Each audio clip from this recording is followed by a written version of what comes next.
ဆုတောင်းပြဖို့အတွက်လိုအပ်တဲ့အရေးချင်းတွေကဘယ်နှမျိုးလဲလို့ဆိုရင်၅မျိုးရှိတယ်တဲ့အဲ့ဒီတရား၅ပါးမိမိတို့တဏ္ဍာမှာရှိနေပြီဆိုရင်လိုချင်တဲ့ဆုပန်းပြည့်ကိုပြည့်တယ်ဆန္ဒရှိတဲ့အတိုင်းအဲ့ဒီတရား၅မျိုးကမိမိတို့တဏ္ဍာမှာဒီအကျိုးတရားတွေကိုဖြစ်ပေါ်စေနိုင်တယ်သင်္ခါရုပ္ပပတ္တိသုတ်ဟာဒီလိုခေါ်ထားတယ်အထက်ကရာဆရာကြီးကဖြည့်ဆွက်ပြီးတော့ဗာပြောထားတော့ဆိုရင်ဒီတရား၅ပါးတော့ရှိတယ်ဆုမတောင်းမှုဆိုရင်မမြဲဘူးတဲ့မမြဲဘူးဆိုတာကိုယ့်ရဲ့ဥတည်ချက်မရှိသည့်အတွက်ကြောင့်ဒီတရား၅မျိုးရှိလို့ကိုယ်ဖြစ်ချင်တဲ့ဆန္ဒထုတ်ဖော်မပေးဘူးဆိုလို့ရှိရင်ဟောဒီတရား၅မျိုးကတော့ကောင်းတဲ့အကျိုးတရားတွေကိုဖော်ထုတ်မှာဆိုတာတော့သိကြတယ်ဖြစ်ပေါ်စေမှာဆိုတာသိကြတယ်သို့သောကိုလိုချင်တဲ့အတိုင်းတော့ဖြစ်ချင်မှာဖြစ်တယ်ပေါ့ဒါကြောင့်ဒီတရား၅ပါးရှိထားတဲ့ပုဂ္ဂိုလ်တိုင်းခိုင်မာတဲ့စုတစုကိုတော့ပန်ထားတဲ့နဲ့လို့ဒီတရား၅ပါးမရှိဘဲနဲ့စုပန်နေလို့ရှိရင်လည်းပဲထိုပုဂ္ဂိုလ်တောင်းတဲ့စုဟာပြည့်ချင်မှပြည့်မှာပါဒါကြောင့်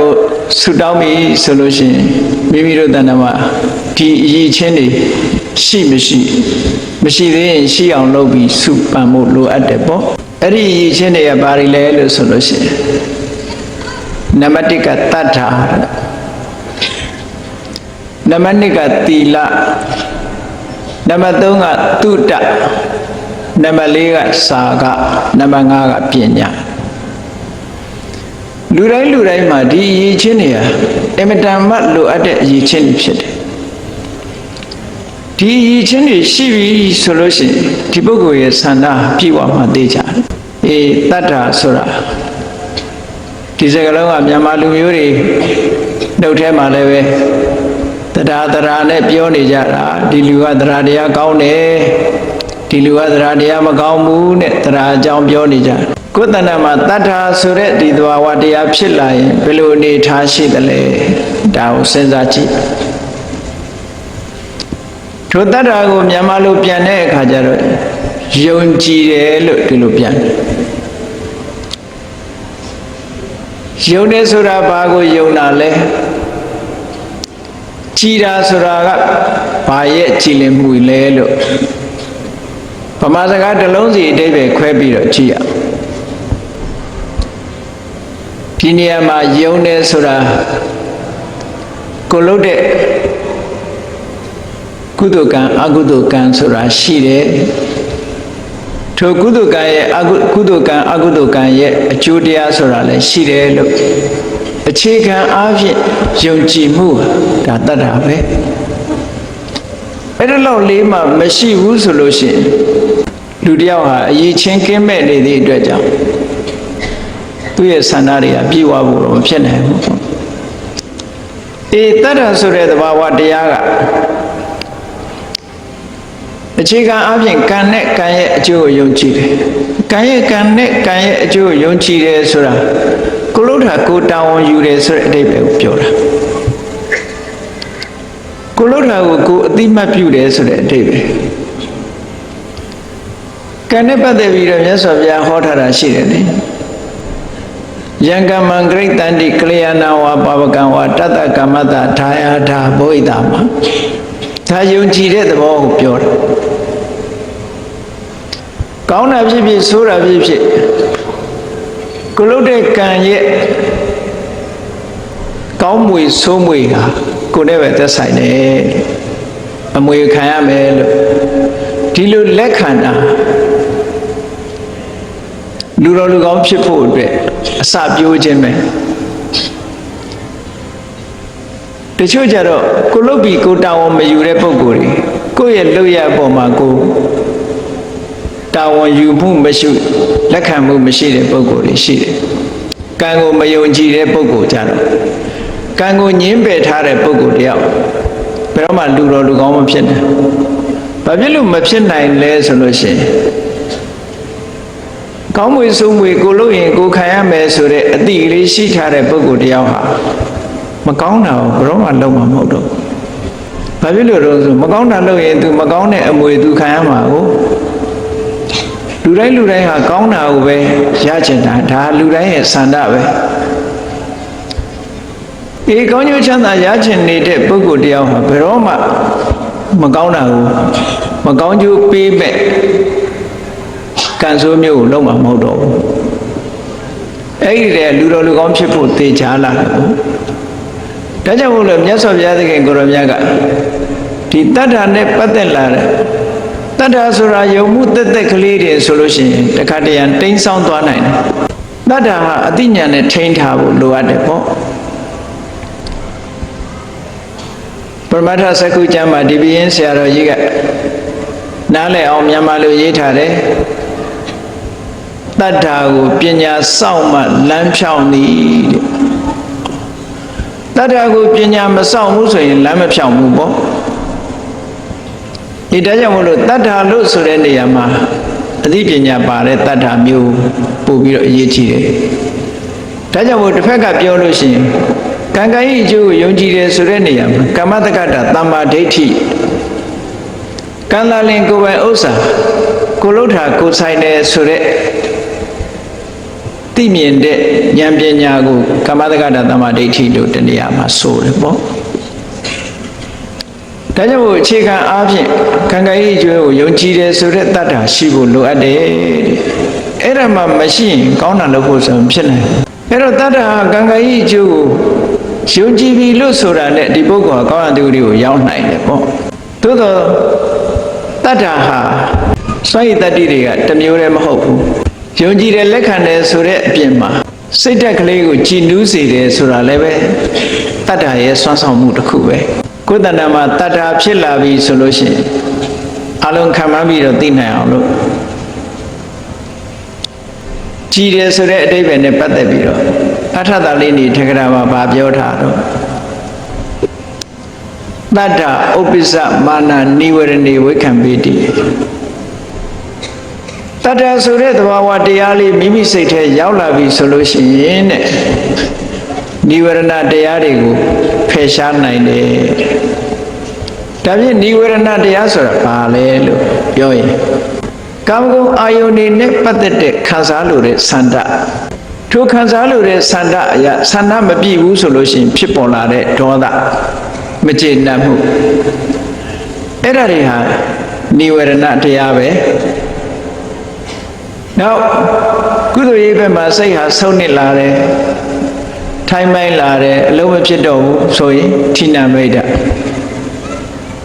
ကုသိုလ်ဘက်မှာစိတ်ဟာမတည်ငြိမ်ပဲနဲ့ပြန့်လွင့်လာတယ်ပူပန်မှုတွေနဲ့တွဲလာတယ်ဥဒိစ္စကုက္ကုစကောင်းတဲ့ဘက်မှာတန်တရားတွေဝင်လာတယ်ဝိသိကိစ္စဟောဒီနိဝရဏတရားတွေဟာတတ္ထာပေါ်လာလိုက်လို့ရှိရင်ကောင်းကင်ယံမှာတိမ်နေဖုံးနေတော့လေ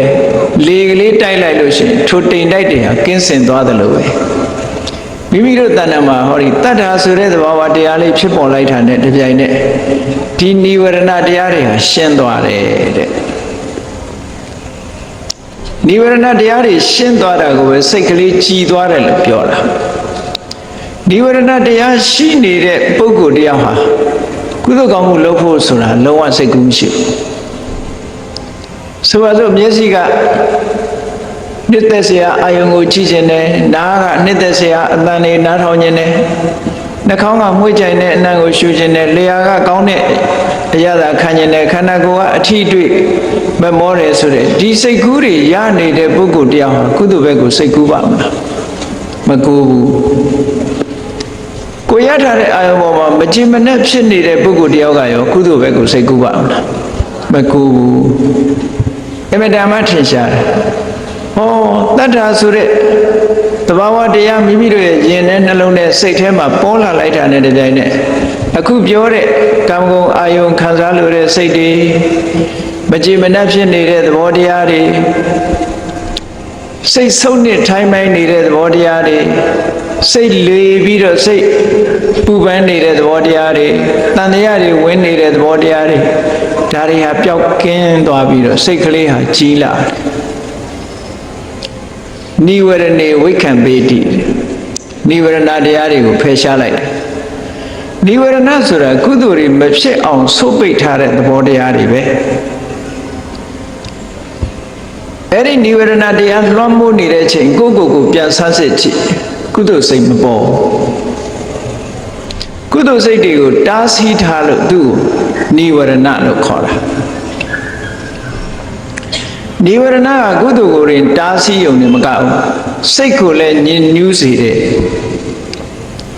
ဒါကြောင့်မို့စေတသောဥပ္ပကိလေသေစိတ်ကိုပူပန်ညှဉ်းညူးစေအဲ့ဒါတည်းမကဘူးပညာယထုပ္ပလိကရဏေလူရဲ့စဉ်းစားဉာဏ်တွေဟာလည်းအားပြော့သွားတယ်အဲ့ဒီနိဝရဏတရားတွေကိုခိုက်တန့်အားဖြင့်ဟောဒီတတ္ထာဆိုတဲ့သဘာဝတရားမိမိတို့တဏ္ဍာမှာဖြစ်လိုက်တာနဲ့တပြိုင်နက်ဖယ်ရှားပြစ်လိုက်နိုင်တယ်စိတ်ကလေးဟာကြီးလာတယ်တော့ကလူတွေလည်းပြောကြတယ်နော်ငါစိတ်မကြည်ဘူးဆိုရင်အဲ့ဒီလူဟာစိတ်မကြည်တဲ့လူကဒါနကောင်းမှုလုပ်ဖို့လည်းစိတ်ဝင်စားဘူးသီလဆောက်တည်ဖို့လည်းစိတ်ဝင်စားဘူးနော်စိတ်ကြီးလာတဲ့ပုဂ္ဂိုလ်ကစဉ်းစားပြီးဘာလို့ကောင်းမလဲနောက်ဆုံးကအိမ်မှာရှိတဲ့ဘုရားရှင်လေးအေးတန်ရှင်းလုံးမှပဲဘုရားပန်းလဲအောင်မှပဲရှည်ချမ်းကတ်လူအောင်မှပဲဒါနကောင်းမှုတစ်ခုလုံးအောင်မှပဲသီလဆောက်တည်အောင်မှပဲတရားအထောက်အောင်မှပဲဆိုတဲ့ကောင်းမြတ်တဲ့ဘက်စိတ်ကူးစိတ်တန်းလေးတွေပေါ်လာတာအဲ့ဒီလိုပေါ်လာတာဘယ်သူကစွမ်းဆောင်ပေးတာတော့ဆိုအခုပြောတဲ့တတ္ထာစွမ်းဆောင်ပေးလိုက်တာပဲဒါကြောင့်မို့ထသလည်းဤထေကရာမှာသဘာဝတရားကိုရှင်းရှင်းလေးပတ္တန္နေနစိတ်တေနဒါနံဒိဋ္ဌိ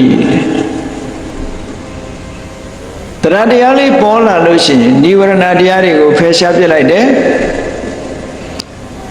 စိတ်ရဲ့ပူပန်မှုတွေကိုလည်းပဲရောကျသွားစေတယ်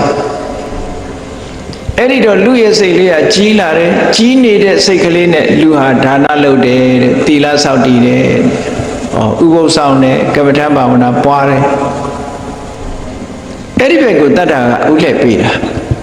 ကောင်းတာတွေလှုပ်ဖြစ်ဖို့အတွက်တတ္တကဥလှည့်ပေးတယ်အဲ့တော့ဒီလိုတတ္တဆိုတာကိုမှမိမိတဏ္ဍာမှာမရှိဘူးဆိုတဲ့ပုဂ္ဂိုလ်တယောက်ဟာဘယ်လိုလုပ်ပြီးဆူတောင်းရင်ပြည့်နိုင်မှာမလားပြည့်နိုင်ဘူးတဲ့ဟောတတ္တဆိုတာအခြေခံအားဖြင့်အခုလိုစွမ်းဆောင်မှုတွေရှိတယ်ဒီတွေအဆင့်မြင့်လာတဲ့တတ္တကြတော့ယုံကြည်ဆုံးဖြတ်မှုဘုရားရဲ့ဂုဏ်နဲ့ပတ်သက်လာလို့ရှင်လေယုံကြည်တယ်ဆုံးဖြတ်သိတယ်ဒါကြတော့အသိဉာဏ်နဲ့ရှင်းလာတယ်ဗုဒ္ဓေအဝိစ္စပတာရမြတ်စွာဘုရားဂုဏ်တော်ကိုဉာဏ်သက်ပြီးတော့ကြီးညိုတယ်အသိဉာဏ်နဲ့တွဲဖက်ပြီးတော့ကြီးညိုတတ်တယ်ဓမ္မေအဝိစ္စပတာရတရားနဲ့ပတ်သက်ပြီးဉာဏ်သက်ကြီးညိုတယ်တန်ခေအဝိစ္စပတာရတန်ခါရဲ့ဂုဏ်ကိုအသိဉာဏ်တက်ရောက်ပြီးတော့ကြီးညိုတယ်ဆိုတယ်ဒီတတ္တကြတော့အစစ်မြင့်တဲ့တတ္တဖြစ်သွားပြီအသိဉာဏ်နဲ့ကြီးညိုတဲ့ပုဂ္ဂိုလ်နဲ့အသိဉာဏ်နဲ့မကြီးညိုတဲ့ပုဂ္ဂိုလ်ကအမြဲတမ်းကွာခြားတယ်ဆိုပါစို့ဘုရားကိုးကွယ်တာချင်းတူအောင်ကိုးကွယ်ပုံကိုးကွယ်နည်းမတူဘူးမြတ်စွာဘုရားရဲ့ဂုဏ်ကိုမှန်းပြီးတော့ဂုဏ်ကိုကြီးညိုပြီးတော့ကိုးကွယ်တဲ့ပုဂ္ဂိုလ်ရှိတယ်လို့ပဲလက်လက်ကလိုချင်လို့ကိုးကွယ်တာလည်းရှိသေးတယ်ဒီဘုရားလေးကလာဘမှုနိဒီဘုရားလေးရောက်ကြတဲ့လက်ကောင်းတယ်ဆိုပြီးတော့ကိုးကွယ်တာမရှိဘူးလားအေးဒီဘုရားလေးကိုးကွယ်ထားလို့ရှိရင်မိဘေးကင်းတယ်ဆိုပြီးတော့ကိုးကွယ်တာမရှိဘူးလားဒါလက်ကောင်းလို့ကိုးကွယ်တယ်လို့ခေါ်တယ်အဲ့ဒါမျိုးကြတော့အသိဉာဏ်နဲ့ကိုးကွယ်တာဟုတ်ပါမလားခုံတော့မဟုတ်ဘူးကိုလိုချင်တဲ့လောဘနဲ့ကိုးကွယ်နေတာကိုးကွယ်ပုံချင်းမတူဘူးနော်အဝိဇ္ဇပတာရဆိုတာအဲ့ဒါမဟုတ်ဘူးမြတ်စွာဘုရားတကယ့်ကိုသီလအပြင်သမာဓိအပြင်ပညာအပြင်ဘယ်ပုဂ္ဂိုလ်နဲ့မှမတူတလောကလုံးရဲ့ဥညွတ်ရဖြစ်တဲ့ဂုံရည်ချင်းတွေနဲ့ပြည့်စုံတယ်ဆိုတဲ့ဂုံကိုသိပြီးတော့ကိုးကွယ်တာမျိုးမှခုနကလက်လဘာကြောင့်ကိုးကွယ်တယ်ဆိုလို့ရှိရင်အေးဘုရားကိုးကွယ်ရတဲ့နဲ့လက်မရဘူးဆိုရင်ဆက်ကိုးကွယ်ပါမလားမကိုးကွယ်ဘူးဘုရားတောင်မှတခြားပို့ရင်ပို့နေမှာတော့ကြတချို့ပြောသေးတယ်ဘုရားခိုက်တယ်ဆိုပြီးကိုမဟုတ်တာလောက်တာတော့မသိဘူးဘုရားခိုက်တယ်နော်အဲ့ဒါမျိုးတွေဖြစ်တတ်တယ်လောကမှာဘုရားကိုးကွယ်တိုင်းတတ္တနဲ့အသိဉာဏ်နဲ့ကိုးကွယ်တာမဟုတ်ဘူးသောတာပန်ပုဂ္ဂိုလ်တွေကြတော့အခုအဝိဇ္ဇပတာရလို့ဆိုတဲ့တကယ်ကိုအ အတိညာပါတဲ့ယုံကြည်မှုမျိုးနဲ့ယုံကြည်သွားအဲ့ဒီတတ္ထာကြတော့ခုနကံကံဤကျိုးယုံကြည်တာဆိုတာတဲ့အဆင့်မြင့်အဲ့ဒီတတ္ထာမျိုးကိုစာပေကျမ်းကမှာဘယ်လိုခေါ်တော့ဆိုရင်ဓတ္တနမူလိကာတတ္ထာဓတ္တနမူလိကာဆိုတာ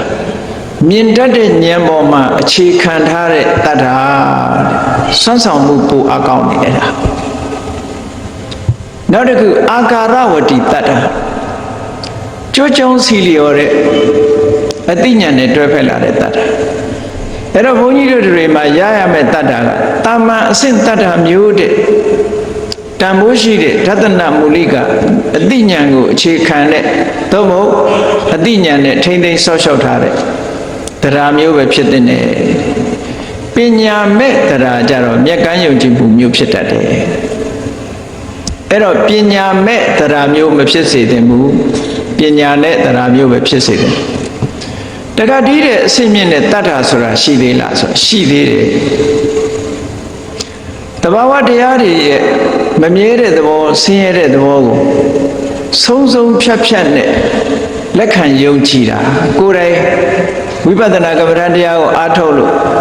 သင်္ခါရတရားတွေရဲ့မမြဲတဲ့သဘောတွေဆင်းရဲတဲ့သဘောတွေအနတ္တရဲ့သဘောတွေဒါတွေကိုပိုင်ပိုင်နိုင်နိုင်သိပြီးတော့ကိုယ်တိုင်သိလို့လက်ခံယုံကြည်တာမျိုးရောမရှိဘူးလားအဲ့ဒီတတ္တမျိုးကြတော့အလွန်အဆင့်မြင့်သွားတဲ့တတ္တမျိုးဒီလိုတတ္တဆိုတာအဆင့်ဆင့်ရှိတယ်အဲ့ဒီတတ္တတရားတွေရှိနေပြီဆိုလို့ရှိရင်တော့ဘုန်းကြီးတို့တွေဟာဆုတောင်းမယ်ဆိုရင်သို့မဟုတ်ဆန္ဒပြုမယ်ဆိုရင်ကိုယ်ဆန္ဒပြေဝနိုင်ပါတယ်လို့ဒီလိုခေါ်တာပါနောက်သီလတဲ့သီလဆိုတာကိုကျင့်တရားအနည်းဆုံးလောကမှာလူ့ကြောင့်ဘဝမှာနေတဲ့ပုဂ္ဂိုလ်တွေထိမ့်သိမ်းစောင့်ကြရတယ်၅ပါးသီလ၅ပါးသီလဆိုတာဝါရိတသီလမျိုးမလုပ်ရဘူးလို့တားမြစ်ထားတဲ့သီလမျိုးပဲမလုပ်ရဘူးဆိုတာကိုလုပ်မယ်ဆိုလို့ရှိရင်အပြစ်ရှိတာပဲဘာလူမျိုးပဲဖြစ်ဖြစ်ဘာဘာသာဝင်ပဲဖြစ်ဖြစ်ယုံသည်ဖြစ်စေမယုံသည်ဖြစ်စေငါးပါးသီလနဲ့မပြည့်စုံဘူးဆိုလို့ရှိရင်တော့မကောင်းတဲ့အကျိုးရမှသိကြတာပဲစဉ်းစားကြည့်လေအကြံဉာဏ်အပြင်ပါဏာတိပါဒသူရတဲ့တတ်တဲ့ပြစ်မှုကျူးလွန်တဲ့ပုဂ္ဂိုလ်တယောက်ဟာငရဲကြတာဘာညာတာဖယ်ထားအောင်လူဖြစ်လာလို့ရှိရင်အသက်တိုတာတို့ယောဂများတာတို့မဖြစ်ဘူးလားဖြစ်တယ်လူတွေကဆူတောင်းကြတယ်လေအသက်ရှည်ကြပါစေယောဂကင်းကြပါစေလောက်ကြတာမဟုတ်လားလောကမှာတေချာစဉ်းစားကြည့်လို့ရှိရင်ယောဂကင်းပြီးတော့အသက်ရှည်တဲ့ပုဂ္ဂိုလ်တွေကပါဏာတိပါဒသိက္ခာပုဂ္ဂိုလ်လုံးလုံးထိန်းခဲ့ကြလို့အဲ့ဒါလို့မဟုတ်ဘဲနဲ့အသက်တူယောဂများနေတဲ့ပုဂ္ဂိုလ်တွေခြေပုံရအပြင်ပါဏာတိပါဒအမှုကျူးလွန်ခဲ့တာအခြေပြုခဲ့တာပဲပေါ့အကယ်၍သာပါဏာတိပါဒသိက္ခာပုဂ္ဂိုလ်ပြည့်ပြည့်စုံစုံစောင့်တည်ခဲ့မယ်ဆိုပြည့်ပြည့်စုံစုံဆိုတာဘာကိုပြောတာလဲပါဏာတိပါဒသိက္ခာပုဂ္ဂိုလ်ဆိုတာအဆင့်တွေအမျိုးမျိုးရှိတယ်နော်အများအားဖြင့်သူများအသက်ကိုတတ်ချင်းမှရှောင်ပါ၏ဆိုတဲ့နေရာတွေမှာရပ်နေတာမဟုတ်လားအဲ့ဒါကအစလေးပဲရှိသေးတယ်နောက်တစ်ဆင့်တက်ရမှာပါလဲပါဠိတော်တွေမှာတေချာဟောထားတာရှိတယ်နော်မြတ်စွာဘုရားပါဏာတိပါဒကရှောင်တယ်ဆိုတဲ့နေရာပါဏာတိပါဒပฏิဝိရတောသမနောဂေါရမောမြတ်စွာဘုရားဟာပါဏာတိပါဒမှာရှောင်တယ်ဒါနဲ့ကိစ္စပြီးပြီလားမပြီးသေးဘူးနိဟိတဒန္တောနိဟိတတတ္တောတတ္တဝါတွေကိုညှင်းဆဲတပ်ဖြတ်ဖို့ဒုတ်တို့ဘာလို့မထားဘူးတဲ့လက်နဲ့တွေမထားဘူးဒီလိုပြောတာနော်အဲ့ဒါလို့မဟုတ်ဘူးအများကတော့ပါဏာတိပါဒကရှောင်တယ်ရှောင်တော့ရှောင်တယ်ဒါပေမဲ့ကိုယ်စီလာတဲ့ရန်သူတော့ကာကွယ်ဖို့ဆိုပြီးတော့လက်နဲ့ကလေးတွေပါလေထားတတ်သေးတယ်မထားကြဘူးလား ကိုယ့်တက်ကိုကာကွယ်မယ်ဆိုတဲ့စိတ်ကရှိနေသေးတယ်အဲ့တော့ပါဏာတိပါဒကျွလွန်မှုကအစဉ်သင်းဖြစ်နေတဲ့အနေအထားမျိုးမရောက်ဘူးလားဘုန်းကြီးတို့အမေရိကသွားတော့တခါကြုံရတယ်တခါတယောက်ကဆွမ်းစားလာပင့်တော့အဲ့ဒါသူကားပေါ်လဲတက်လိုက်ရောရှေ့က dashboard ကဖွင့်လိုက်တဲ့အချိန်မှာ6လုံးမြူကဘုန်းကြီးတို့ခြေတော်နာထောက်ခနဲ့လာကြဘုန်းကြီးရှေ့မှာလက်နဲ့ကြီး6လုံးမြူတနက်ရှေ့မှာကြတော့သူနည်းနည်းတော့ဟိုအာရုံအာနာဖြစ်သွားပြီဗာပြောတော့ဆိုဒီနိုင်ငံမှာကိုကာကွယ်ဖို့ဒါလေးတော့ဆောင်ထားရတယ်ဗျာတဲ့ဟုတ်ကဲ့လားအဲ့တော့ကိုလာမထိနဲ့ထိရင်လုံးမယ်ဆိုတဲ့သဘောမျိုးရှိမနေဘူးလားအဲ့တော့ပါဏာတိပါဒလုံမလားမလုံဘူးတခုလုံးဖို့ကိုယ်မှလက်နဲ့တွေထားတယ်ပစ္စည်းထားတယ်မြတ်စွာဘုရားကဒုတ်တို့လက်နဲ့တို့ကိုမထားဘူးဟောကာကွယ်ဖို့ဆိုတာဒုတ်တို့လက်နဲ့တို့ကိုမထားဘူးပါဏာတိပါဒကရှောင်းတယ်ဆိုတာအပြီးသတ်ရှောင်းအဲ့တော့ဒါရင်ပြီးပြီလားဆိုမပြီးသေးဘူးလစ်စီဒီလောက်ကိုရှက်တယ်ယွံမုန်းတယ်ဆက်ဆုပ်တယ်သူများတဲ့တတ်တဲ့အလုပ်ကိုတတ္တဝါတွေရဲ့အသက်ကိုတတ်တဲ့အလုပ်ကိုဆက်ဆုပ်တယ်ယွံမုန်းတယ်ဆိုတဲ့အဆင့်ရှိရမယ်တဲ့ဆက်ဆုပ်ယွံမုန်းနေုံနဲ့ပြီးလားမပြီးသေးဘူးတရားပန်တော့တနာခြင်းကရုဏာထားရအောင်မယ်သဗ္ဗပါဏဗုဒ္ဓဟိတံဒုက္ခမိတတ္တဝါတို့ကရုဏာနဲ့မေတ္တာနဲ့အမြဲတမ်းသူတို့အကျိုးစီးပွားကိုလုံလားနေတဲ့စိတ်ရှိရမယ်အဲ့ဒီကြံမှာပါဏာတိပါဒဝေရမဏိယပြည့်စုံတာအဲ့ဒါကိုမထိမ့်ဘူးဆိုလို့ရှိရင်တော့ခေါဏပါဏာတိပါဒပြည့်စုံနိုင်မှာမလားအေးမြတ်စွာဘုရားကပါဏာတိပါဒဝေရမဏိဆိုတာအဲ့ဒီထိအောင်ဟောထားတာနော်ရှောင်ရံနဲ့ဆောင်ရံနှစ်ခုရှိရှောင်တယ်ဆိုတာသူများတဲ့တတ်ခြင်းမှာရှောင်တယ်ဆောင်ရမှာကအဲ့ဒီတတ္တဝါတွေရဲ့အကျိုးစီးပွားကိုလိုလားတဲ့မေတ္တာတတ္တဝါတွေကိုငဲ့ညာတနာတဲ့ကရုဏာဒါကိုပွားများဖို့လိုအပ်သေးတယ်လို့ဒီလိုပြောတာအဲ့ဒါရှိမှဒီသိက္ခာပုဒ်ကပိုခိုင်မြဲနိုင်တယ်ပေါ့နှုတ်ဆိုလို့ရှိရင်ဒီတိုင်းတော့ကိုလာမထီသေးရင်တော့အကောင်းပဲပေါ့ကိုလာမထီသေးရင်ရှောင်းနေတယ်ပေါ့ဟိုတစ်ကျုပ်ဥပုသ်ဆောင်တာနဲ့အတူတူပဲစားစရာအကောင်မရှိတဲ့အခါကျတော့ကဲဥပုသ်ဆောင်လိုက်အောင်မယ်အနာနာကသားကောင်တစ်ကောင်ဖြတ်သွားရင်တော့ထဖန်လိုက်တယ်ဥပုသ်နောက်ကြမှာမတွေ့သေးရင်ရှောင်းနေတယ်ဆိုတဲ့အတိတ်ပဲတွေ့ရင်တော့မရှောင်းသေးဘူးဟုတ်ကဲ့လားအဲ့ဒီပုံစံမျိုးရောက်နေတယ်ပေါ့အေးသီလဆိုတာဟာအခြေခံအားဖြင့်၅ပါးသီလလူတွေမှာ၅ပါးသီလမှာမပြည့်စုံဘူးဆိုလို့ရှိရင်ဆုတောင်းလည်းပြည့်စုံမှာမလားဆိုပါစို့ပါဏာတိပါဒသူ့အသက်တတ်နေတဲ့ပုဂ္ဂိုလ်တယောက်ကအသက်ရှည်ပါရစေရပါမလားယောဂကင်းပါရစေဆိုရောရပါမလားအေးလူတွေကနေ့စဉ်ဆုတောင်းနေကြတာဟောအသက်တော်ရာကျော်ရှည်ကြပါစေယောဂဝေဒနာတွေကင်းကြပါစေဆုမတောင်းဘူးလားအေးဒါပေမဲ့လို့သီလမလုံဘူးဆိုလို့ရှိရင်အဲ့ဒီဆုတောင်းတွေပြည့်နိုင်ပါမလားမပြည့်နိုင်ဘူးနော်ထို့တူရဲ့အရိဏဒါနသူမြတ်ပစ္စည်းကိုမတရားယူခြင်းမှာမရှောင်ကျင်မဲနဲ့စီးပွားဥစ္စာတွေတိုးတက်ပါစေမရဘူးအရိဏဒါနကျူးလွန်လာတဲ့ပုဂ္ဂိုလ်ကဘယ်လိုနည်းနဲ့ရလာတဲ့ပစ္စည်းပဲဖြစ်ဖြစ်ရလာတဲ့ပစ္စည်းတွေကတနည်းနည်းနဲ့ယန္တမျိုး၅ပါးနဲ့ပျက်စီးသွားတတ်တယ်ဒါကြောင့်မို့အရိဏဒါနကံရဲ့အပြည့်အမတန်မှကြီးမားတယ်လူလောကလူဆိုတာအသက်လည်းရှည်ရမယ်ကျမ်းလည်းကျမ်းမာရမယ်စီးပွားဥစ္စာလည်းပြည့်စုံအောင်အရိဏဒါနလွန်ကျူးလာလို့ရှိရင်စီးပွားဥစ္စာမပြည့်စုံဘူးချုံးငယ်တယ်ပေါ့နောက်ကာမေတုမိစ္ဆာစာရကာမေတုမိစ္ဆာစာရကမရှောင်ဘူးဆိုလို့ရှိရင်လူမုန်းများတယ်ဒီပုဂ္ဂိုလ်လောကမှာလူချစ်လူခင်ပေါ်တာကြိုက်သလားလူမုန်းများတာကြိုက်သလားအေးသူကလူချစ်လူခင်ပေါ်ခြင်းတယ်သို့တော့ဒီသီလနဲ့မပြည့်စုံဘူးဆိုလို့ရှိရင်လူချစ်လူခင်ပေါ်တယ်ဆိုတဲ့အကျိုးရပါမလားမရဘူးမုဒ္ဒဝါဒလ လိန်လီလက်စားပြောတယ်ဆိုလို့ရှိရင်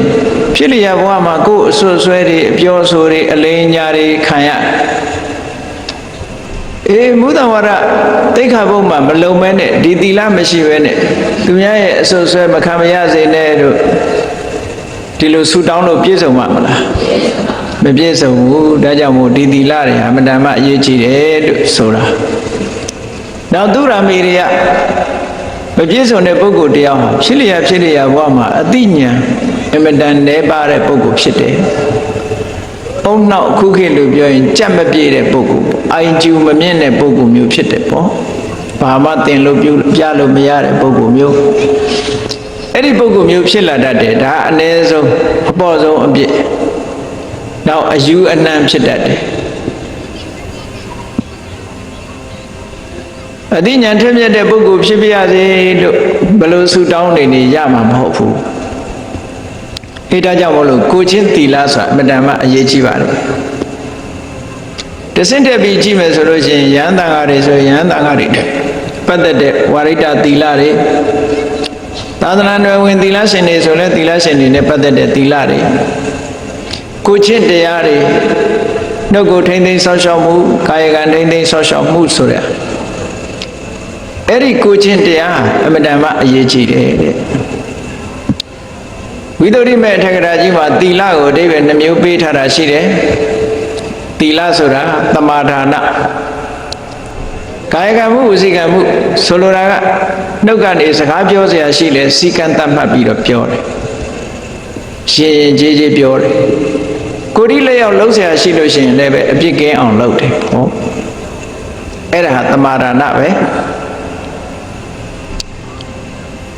ကိုမှုရဲ့စီကံနှုတ်မှုရဲ့စီကံတိုင်နေတာနောက်တနည်းကသီလဆိုတာဥပဒါရဏလူတွေရဲ့အည်အသွေးတွေကဘယ်မှာတီးနေတော့ဆိုကိုချင်းတရားပေါ်မှာတီးတယ်ကိုချင်းတရားမကောင်းတဲ့ပုဂ္ဂိုလ်တယောက်ဘယ်အည်ချင်းမှမတီးနိုင်ဘူးဒီနေရာမှာကောင်းတဲ့ကုသိုလ်တရားတွေအရှိတည်တတ်နေဖို့ဆိုတာကိုချင်းတရားနဲ့ထိမ့်မှတည်တတ်တယ်ကိုချင်းတရားမရှိလို့ရှင်မတည်တတ်ရှင်သစ်စီဟာတိမ်ကြီးရွှေခွက်မှသာတည်တယ်ဆိုတဲ့စကားလိုပဲအလုံးအစစ်မြင့်တဲ့တရားတွေမှန်သမျှဟာသီလပေါ်မှာတည်တယ်လို့ဒီလိုပြောတာဒါကြောင့်မို့ဒီသီလအမှန်တမ်းအရေးကြီးတယ်ဒီသီလနဲ့ပြည့်စုံရမယ်လူချင်းတဲ့ဆုကိုတောင်းတဲ့ပုဂ္ဂိုလ်ဟာကိုချင်းတရားကောင်းတဲ့ပုဂ္ဂိုလ်ဖြစ်ဖို့လည်းလိုအပ်တယ်နောက်တစ်ခုကတုဒ္ဒဆိုတာအခုတရားဓမ္မနားနေတာလည်းတုဒ္ဒပဲစာသင်တာလည်းတုဒ္ဒစာအုပ်တွေဖတ်တာလည်းတုဒ္ဒဆိုတဲ့နေရာမှာလောကကြီးပွားရေးတန်တရားကြီးပွားရေးလောကကြီးပွားရေးနဲ့ပတ်သက်တဲ့စာကောင်းပေကောင်းဖြစ်စေတန်တရားကြီးပွားရေးနဲ့ပတ်သက်တဲ့စာကောင်းပေကောင်းဖြစ်စေဒါတွေဟာအကြမ်းမြင်ဘောဓုတရှိရဒီနေရာမှာအဆင့်မြင့်တာကိုပြောလို့ရှိရင်မြတ်စွာဘုရားဟောထားတဲ့တရားဓမ္မတွေနဲ့ပတ်သက်ပြီးတော့ကြာဘူးနာဝရှိနေဖို့လိုအပ်ပါတယ်ကြာဘူးနာဝမရှိဘူးဆိုတာအခုကြာဘူးနာဝဆိုတာကြည့်တတ္ထာဆိုတာဘယ်လိုဟာလဲသီလဆိုတာဘယ်လိုဟာလဲသီလဆိုတာဘာကြောင့်အရေးကြီးတယ်ဆိုတာမြတ်စွာဘုရားထူထူသုတ်တန်တွေမှာဟောထားတာရှိတယ်အဲ့ဒါနေနဲ့ပတ်သက်ပြီးတော့ဘုဒ္ဓရှိနေဖို့လိုအပ်တယ်ဘုဒ္ဓမရှိတဲ့ပုဂ္ဂိုလ်တရားကိုကိုယ့်ဘဝကိုလမ်းဖြောင်းအောင်ဥဆောင်ပြီးတော့သွားနိုင်ပါမလားသွားနိုင်ဘူးဘာလို့ရမယ်ဆိုတာဘုဒ္ဓရှိတဲ့ပုဂ္ဂိုလ်မှလုပ်လို့ရတယ်ဆိုပါစို့ဒါနလုပ်ရင်စိတ်ဘယ်လိုထားရမလဲသီလဆောက်တည်ရင်စိတ်ဘယ်လိုထားရမလဲသမထကမ္မထာဝိပဿနာကမ္မထာပွားများအားထုတ်လို့ရှိရင်စိတ်ဘယ်လိုထားရမလဲဘယ်လိုအားထုတ်ရတယ်ဆိုတဲ့ဒါတွေကြာဘူးနောက်မရှိတဲ့ပုဂ္ဂိုလ်တရားဟာသူလုပ်တဲ့လုပ်ဟာမှန်ကန်တဲ့လုပ်ရဖြစ်ပါမလားမဖြစ်ဘူးဒါကြောင့်မို့တုဒ္ဒဆိုတာအမှန်တမ်းအရေးကြီးတယ်တဲ့ဘောဓုဒအရေးကြီးတယ်ကြာဘူးနောက်များများရှိဖို့လို့ကြီးမြတ်စွာဘုရားဟောတယ်လေထူထူသုတ်တန်တွေမှာတတ္ထာဘိဇံတပောဝုဒ္ဓိတရားဟာမျိုးစိနဲ့တူတယ်ဟောဒါဘုရားဟောတဲ့စကားတစ်ခုတရားမျိုးစိနဲ့တူတယ်စဉ်းစားကြည့်လိုက်မျိုးစိဆိုတာဘာလို့တလဲ မျိုးစေ့ဆိုတာအလုံးနှစ်ခုကိုလုပ်တယ်တဲ့မျိုးစေ့လေးကဘာအလုပ်လဲဆိုရင်မျိုးစေ့လေးတစ်ခုကိုမြေကြီးထဲမှာချပြီးတော့စိုက်ကြည့်လိုက်အဲ့ဒီမျိုးစေ့လေးကအမြစ်ကလေးမဆင်းလာဘူးလားအဲ့ဒါသူ့အလုပ်တစ်ခုအပေါ်မှာရောအညောင်ကလေးတက်မလာဘူးလားဒါသူ့အလုပ်တစ်ခုဟောမျိုးစေ့လေးကအလုပ်နှစ်ခုလုပ်တယ်ထို့တူပဲတရားတရားကလည်းပဲအလုပ်ကလေးနှစ်ခုလုပ်တယ်တရားတရားရှိလာပြီဆိုလို့ရှိရင်သီလဆိုတဲ့အမြင့်သမထဝိပဿနာဆိုတဲ့အညွန့်လေးတွေတက်လာဒါမြတ်စွာဘုရားဟောတာမြတ်စွာဘုရားဟောတာကိုကြားဘူးလို့ရှိရင်တရားဆိုတဲ့မျိုးစေ့တို့ရှိရမှာပါလားဆိုတဲ့အသိဉာဏ်မရပေဘူးလားတဏှာမှာတတ္တိတဝိတံပုရိသတ္တသစ္ထံတတ္တဝါတွေရဲ့အကောင်းဆုံးဥစ္စာကတရားပဲလို့ဒီလိုဟောထားတာတွေလည်းရှိတယ်ဒီလိုတုတ္တမျိုးတွေမိမိတို့တဏ္ဍာမှာရှိနေဖို့လိုအပ်တယ်တဲ့အဲ့ဒီတုတ္တနဲ့ပြည့်စုံမှတောင်းတဲ့ဆုတွေလည်းပြေဝနိုင်တယ်လို့ဒီလိုခေါ်တာနော်ကြောင်းပြီးတုတ္တနဲ့ပတ်သက်ပြီးတော့ရှားကြပြီးတော့ကြည့်ပြီးတော့အစစ်မြင့်တဲ့တုတ္တအခြေခံတုတ္တအခြေခံကံကံဤအကျိုးလက်ခဏာကအစနောက်ဆုံးမှာသမထဝိပဿနာကျင့်စဉ်တွေကိုကျင့်တာအဆုံးအဲ့ဒီလိုအစစ်မြင့်တဲ့တုတ္တတွေရှိမှတုတ္တမယပညာဆိုတာရလာနိုင်တယ်ပေါ့ကောင်းပြီအဲ့ဒီတုတ္တပြည့်စုံမှုဟာလည်းပဲကိုလူရင်ဆန္ဒပြေဝခြင်းအကြောင်းတစ်ခုပဲတဲ့နောက်တစ်ခုကဘာလို့ဆိုစာကဒါလည်းအမတန်အရေးကြီးတာလောကလူတွေဆိုတာကိုတယောက်တည်းခံစားခြင်းတယ်ဆိုတဲ့တကူကောင်းဆန်တဲ့စိတ်ဟာမွေးရပါလို့ဖြစ်တယ် selfish လို့ခေါ်တာတကူကောင်းဆန်တယ်ပေါ့လူဟာကိုယ်ရေးပဲကိုယ်စဉ်းစားတယ်လို့ပြောစာကဆိုတာရှိတဲ့အခါကျတော့ကိုယ်အရေးမဟုတ်သူများအရေးပါစဉ်းစားပေးလာတတ်တယ်ကိုယ်ရေးကိုတွေးတာကမစ္စရိယအခြေခံပေါ့ကိုယ်ရေးကိုတွေးပြီးတဲ့အခါကျတော့ကိုယ့်ရဲ့အောင်မြင်မှုကိုရရှိထားတဲ့အနေထားတစ်ခုသူများကိုမရစေချင်ဘူးဆိုတဲ့စိတ်ဓာတ်ပေါ်လာရင်အဲ့ဒါမစ္စရိယပဲဒါမို့မစ္စရိယရဲ့အဓိပ္ပာယ်ကိုမာဣထံဣစရိယံအညေတံဟောတုငါရထားတဲ့အခြေအနေမျိုးတွေသူများတွေပဲရပါစေနဲ့ဆိုတဲ့အတွေးဝင်လာတာပဲဘယ်ကအခြေပြုလို့ဆိုခုနကတကူကောင်းဆန်တဲ့အတွေးကအခြေပြုလာတာအဲ့ဒါကြောင့်မို့လို့အဲ့ဒီတကူကောင်းဆန်တဲ့အတွေးကိုအခြေခံပြီးတော့ဖြစ်လာတဲ့မစ္စရိယတရားကိုဖယ်ရှားနိုင်မှဒီပုဂ္ဂိုလ်တရားဟာလူလောကရဲ့အကျိုးပြုနိုင်တဲ့ပုဂ္ဂိုလ်ဖြစ်တယ်ကိုတယောက်တည်းကောင်းစားရေးလှုပ်တာကတော့ဘာမှမထူးလူပဲဖြစ်ဖြစ်တိရစ္ဆာန်ပဲဖြစ်ဖြစ်ကိုယ့်ဘဝယတ္တိရေးအတွက်ကိုယ့်ဘာကိုမလုပ်ကြဘူးလားကိုယ့်ဘဝယတ္တိရေးအတွက်ကိုယ့်ဘာကိုရုန်းကန်နေကြတာပဲသို့သောကိုယ့်ဘဝယတ္တိရေးရုန်းကန်ရင်ကနေပြီးတော့တစ်ဖက်သားကိုကူညီလိုတဲ့စိတ်ဆိုတာအလွန်မော်မြတ်တဲ့စိတ်ဖြစ်လာတာပေါ့အခုဒီကြသွားဆရာတော်တို့ဆိုဟုတ်လားအများကြားမှာဘူးဆိုပြီးတော့ပြင်ပန်းခံပြီးတော့ဥစည်းဥဆောင်လုပ်ပြီးအများကြားမှာရေးအတွက်ဆိုပြီးတော့ဇီဝိရတနာသံဃာဆေးရုံကြီးကိုဥဆောင်ပြီးတော့လုပ်ပြီးဒါတွေကအလွန်မော်မြတ်တဲ့လုပ်ငန်းတွေပဲအဲဒီလိုအလွန်မော်မြတ်တဲ့လုပ်ငန်းတွေလုပ်နိုင်တာစာကလို့ဆိုရယ်ဆုံးလွတ်မှုရှိရတယ်ဆုံးလွတ်မှုမရှိဘဲနဲ့ဒါတွေမလုပ်နိုင်ဘူးတဲ့ဒါကြောင့်လို့စာကဆိုတာအမြဲတမ်းအရေးကြီးတယ်စာကဆိုတာရှိလာပြီဆိုလို့ရှိရင်ထိုစာကသည်ပတ်ဝန်းကျင်ကိုအကျိုးပြုတာဖြစ်တယ်မြတ်စွာဘုရားကစာကနဲ့ပတ်သက်ပြီးဟောထားတာဝိကတမစ္စေရပရိယုဋ္ဌိတေနစေတတာအကာရအစ္ဆဝတ္တိအိမ်မှာနေပြီဆိုလို့ရှိရင်မစ္စရိယကင်းတဲ့စိတ်နဲ့နေရမယ်တဲ့အိမ်မှာနေရင်ကလည်းမစ္စရိယစိတ်ဆိုတာဖြစ်တတ်တယ်ပေါ့အဲ့တော့မစ္စရိယဆိုတာအများကနားလည်နေတာဘာလို့ဆိုမပေးမကမ်းရဘူးနှမျောတာကိုမစ္စရိယလို့ခေါ်နေကြတယ် အမှန်အဲ့ဒါလည်းမကဘူးမစ္စရိယဆိုတာကိုရထားတဲ့အခွင့်အရေးတစ်ခုကိုသူများမရစေချင်တာဒါမစ္စရိယကိုအောင်မြင်ကြော်ကြားတယ်လို့သူများကိုအောင်မြင်ကြော်ကြားမှုမဖြစ်စေချင်ဘူးဒါမစ္စရိယမစ္စရိယ၅မျိုးကျမ်းဂန်တွေမှာပြထားတာရှိတယ်အာဝါဒမစ္စရိယကိုနေတဲ့နေရာသူများမနေစေချင်ဘူးကုလမစ္စရိယကိုနဲ့ယဉ်နှီးတဲ့ကိုတငယ်ချင်းသူများတွေအပေါင်းအသင်းမလုပ်စေချင်ဘူးလာဘမစ္စရိယကိုရထားတာမျိုးသူများမရစေချင်ဘူးဝဏမစ္စရိယကိုကြော်ကြားသလိုသူများမကြော်ကြားစေချင်ဘူးသို့မဟုတ်ကိုအစင်းလှသလိုသူများမလှစေချင်ဘူးဓမ္မမစ္စရိယကိုသိတဲ့တရားသူများမသိစေချင်ဘူးဟောမစ္စရိယတယ်မစ္စရိယဆိုတဲ့သဘောတရားကလောဘနဲ့တွဲတာမဟုတ်ဘူးဒေါသနဲ့တွဲတာတမန်အားဖြင့်ပြောမယ်ဆိုလို့ရှိရင်လောဘကြီးလို့မစ္စရိယဖြစ်တယ်လို့ဒီလိုထင်ကောင်းထင်လိုက်မဟုတ်ဘူးသူကမစ္စရိယတရားဟာ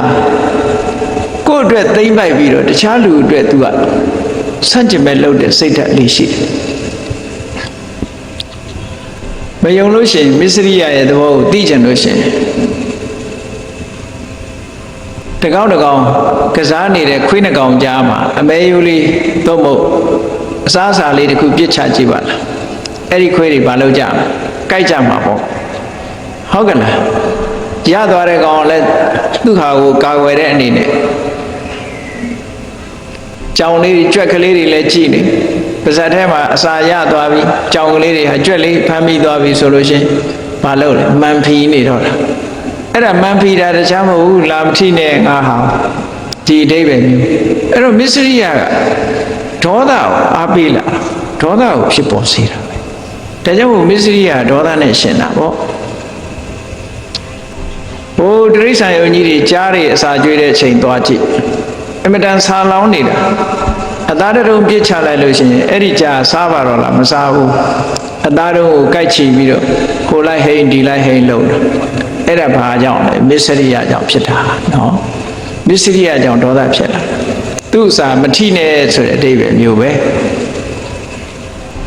အေးမစ္စရိယတရားဖြစ်လာပြီးကြီးထွားလာပြီးဆိုလို့ရှိရင်သူကအလွန်အန္တရာယ်များတယ်ပေါ့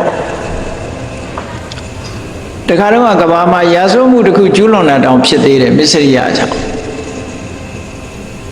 အမေရိကမှာစကိတ်စီးတဲ့အမျိုးသမီးချန်ပီယံရထားတဲ့အမျိုးသမီးတယောက်အဲ့ဒီနေ့ကျတော့သူ့ကိုရှင်ပြိုင်းလာမဲ့အမျိုးသမီးတယောက်ပေါ်လာတဲ့အခါကျတော့သူချန်ပီယံဟိုကချင်းချောက်လာသူရှုံးမဲ့အနေအထားမျိုးတွေထီအောင်ရောက်လာတဲ့အခါဘာလုပ်တုံးဆိုရင်လူဆိုးတယောက်ကိုငှားပြီးတော့အဲ့ဒီအမျိုးသမီးခြေထောက်ကိုကျိုးအောင်ရိုက်ခိုင်းတာဒါတကယ်ဖြစ်ခဲ့တာနော်အဲ့ဒါဘာကြောင့်လို့ဆိုရင်ကိုယ့်ရဲ့ကြော်ကြားမှုသူများကိုမပေးချင်အဲ့ဒါမစ္စရိယလို့ခေါ်တယ်ပေါ့အေးဒါကြောင့်မို့လို့စာခဆိုတာဆွန့်လွတ်မှုရှိရတယ်တဲ့အဲ့ဒီမစ္စရိယတွေရှိနေလို့ရှင်လောကမှာမကြည်ပွားနိုင်ဘူးစာခဆိုတဲ့ဆွန့်လွတ်မှုကအမှန်တမ်းအရေးကြီးပါတယ်ဆွန့်လွတ်မှုမရှိဘဲနဲ့ဆူတောင်းတာမပြေဝနိုင်ပါဘူးလို့ဒါကိုဆိုလိုတယ်ပေါ့နော်နောက်ဆုံးတစ်ခုကဘာလို့ဆိုလို့ရှင်ပညာဒါတော့အရေးကြီးဆုံးအချက်ပဲပညာ